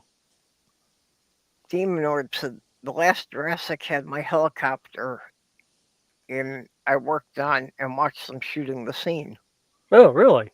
Yeah. Cool. Yeah, that's neat. You're a helicopter pilot? I don't know, the plot of that last one was a little shaky. They it felt very video game-ish. Oh, they're still having plots? Yeah, sort of. I think they should have a another in the Star Trek series, and I think that they should have a teleporter accident and end up in Jurassic Park and watch the T-Rex eat Captain Kirk or something. No. Captain Kirk gets a space STD and a chest burster comes out of him. That would be fun too. Yes. Okay, I thought that Captain Kirk would try to seduce one of the dinosaurs. Captain Kirk was rushed to sickbay because he was constipated with tribbles, and Doc had to pull him out of his ass one at a time. Long time ago, I did a Star Trek Stargate crossover, and that was the ending with Kirk getting a space STD and a chest burster coming out, and nobody cared. Okay, we had a little movement. Okay, Journey, we have movement. I don't know if we have audio for you. Oh, Demon, I would love to come and work for you. God, that would be that's like one of my dreams. Is a Yeah. movie prop and model maker. That's pretty cool. Yeah. There's a YouTube channel called Create Sci-Fi that this guy, makes a whole bunch of just movie props and stuff, mostly with stuff he, like gets from the dollar store. Yeah. So he's like making movie props and costumes on a really cheap budget, and he's been doing that for a couple of years, and now he's shooting like his own Star Wars movie with all the props and costumes he made. I should get you on my show sometime, and you can talk about your prop making. That'd be cool. Demon, I would like it because I'm the person who would be on the back bench, absolutely obsessing over the perfect detail of the Bismarck made for the movie before you sink it. Yeah, I really have a lot of respect for practical effects, and I really think that they're using AI generate effects for everything now, but I still think there are some things that practical effects are better. CG generated. Yeah, CGI, but yeah. Yeah, practical effects can be superior in a lot of ways. Well, I grew up on like the Harryhausen movies. Everything that was just painstakingly animated frame by frame with plastic miniatures. Yeah, and just the work and how all the skill that goes behind and making them look realistic, making the shots look realistic, it is so much more interesting too. Yep. Demon, I once built a World War I. I think it was a SPAD 13 model, and I cut out the plastic of the fuselage and actually put real cloth in there, like they had in the old days. And I would even then go back with a hot needle and put a tiny little prick to simulate bullet holes. Yes, I'm that bad. Timo Adam Savage. Well, I was doing that too. Like I say, I tried to do my own movies with the Super 8 movie camera. Journey is definitely having some problems rejoining us. But so when I was doing the movies like that in high school, I was like taking the models and trying to, simulate battle damage and that. And also just, taking bits from different model kits and, kit bashing to make new ships. My favorite World War I plane I ever built was the Fokker Eindecker. The Eindecker 3, I believe it was. Third generation. And that I really had a lot of fun with. I didn't follow any rules for painting. I just kind of did my own idea of a camouflage plane living under a net. Kind of look, not how they were really painted. Yeah, I was having an idea that, if anybody wanted to participate in it, that just the backstory for the novel I'm writing is this galactic alliance, that there's like close to 1,000 different alien races that have basically sort of a United Nations of the galaxy. So Adam Savage. yeah. Hey, I was thinking that if anybody wanted to like submit their own ideas, for aliens or for spaceships, I can't say I could do anything more than, give you credit in the book, but just for cool designs that look like they're completely unrelated, to have different people make them. I want to do a Temu commercial. A friend of mine here, we're both poor people. She bought some slacks and some pants. Nobody says slacks nowadays.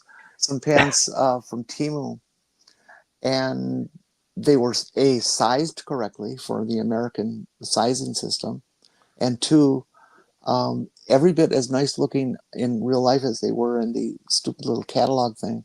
And they were relatively well built for $8.96 a pair. Yeah, Temu actually has some good stuff if you really dig in and are careful. Unlike Wish. Yeah, I've bought some woodworking tools off of Temu, and for what I paid for them, I've never been disappointed. I've always pretty much gotten what I expected for the amount I paid.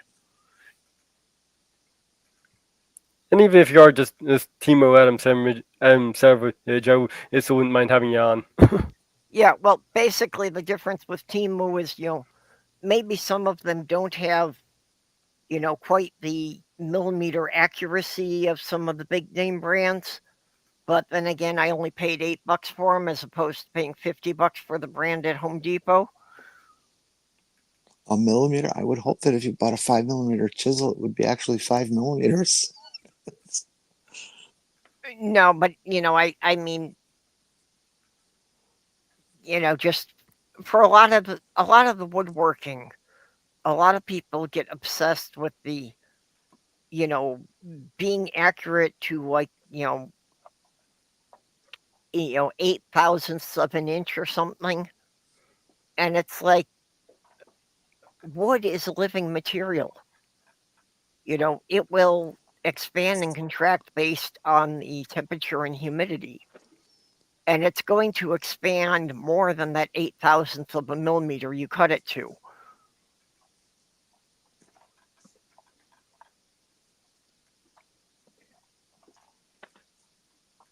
Hey, Jenni, we were just kind of doing the roundup, so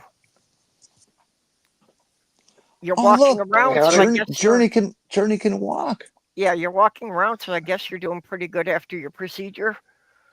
Yeah, I'm in my brother's basement. Mm-hmm. Well, I'm glad you survived. So he's going to lock you in the basement until next week? Yeah, everything came out all right. You still haven't told me, though, what are we going to call you now? Twinkle what? I think that's a discussion we'll take off the air. So, no, that's a perfectly fine discussion. That's my brother's cat. You may have heard. Yep, I heard a cat. Jenni said relative to my my toe whack job that they can no longer call me Twinkle Toes, and I responded, well, twinkle tits. Yep. So I was asking. And that's how I greeted you when I first logged on to the stream. That's right. So, but now you've had a procedure, so you're Twinkle what?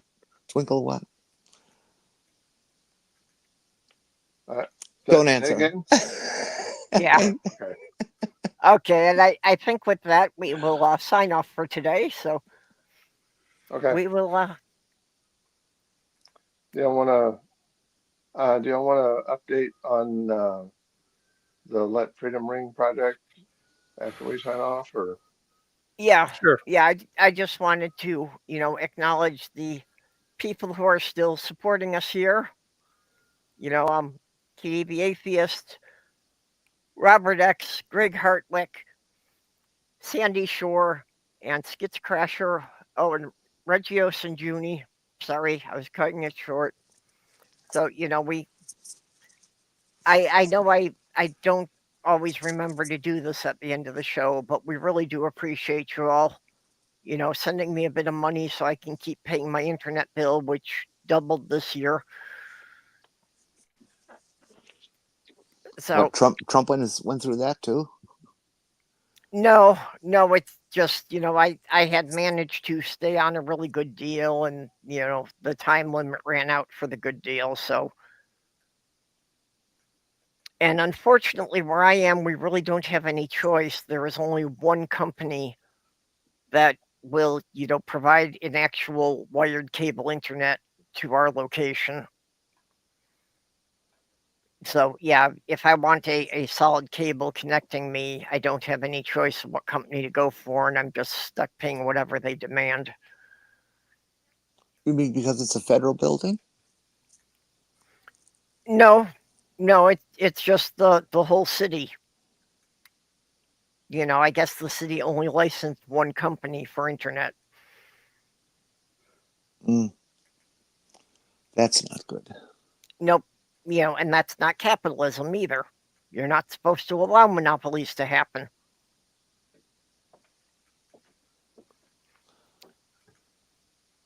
So, with that, we will bid you all a good day, and we will see you all here next week. Bye-bye. Be yourself. All hail Tolless Joe.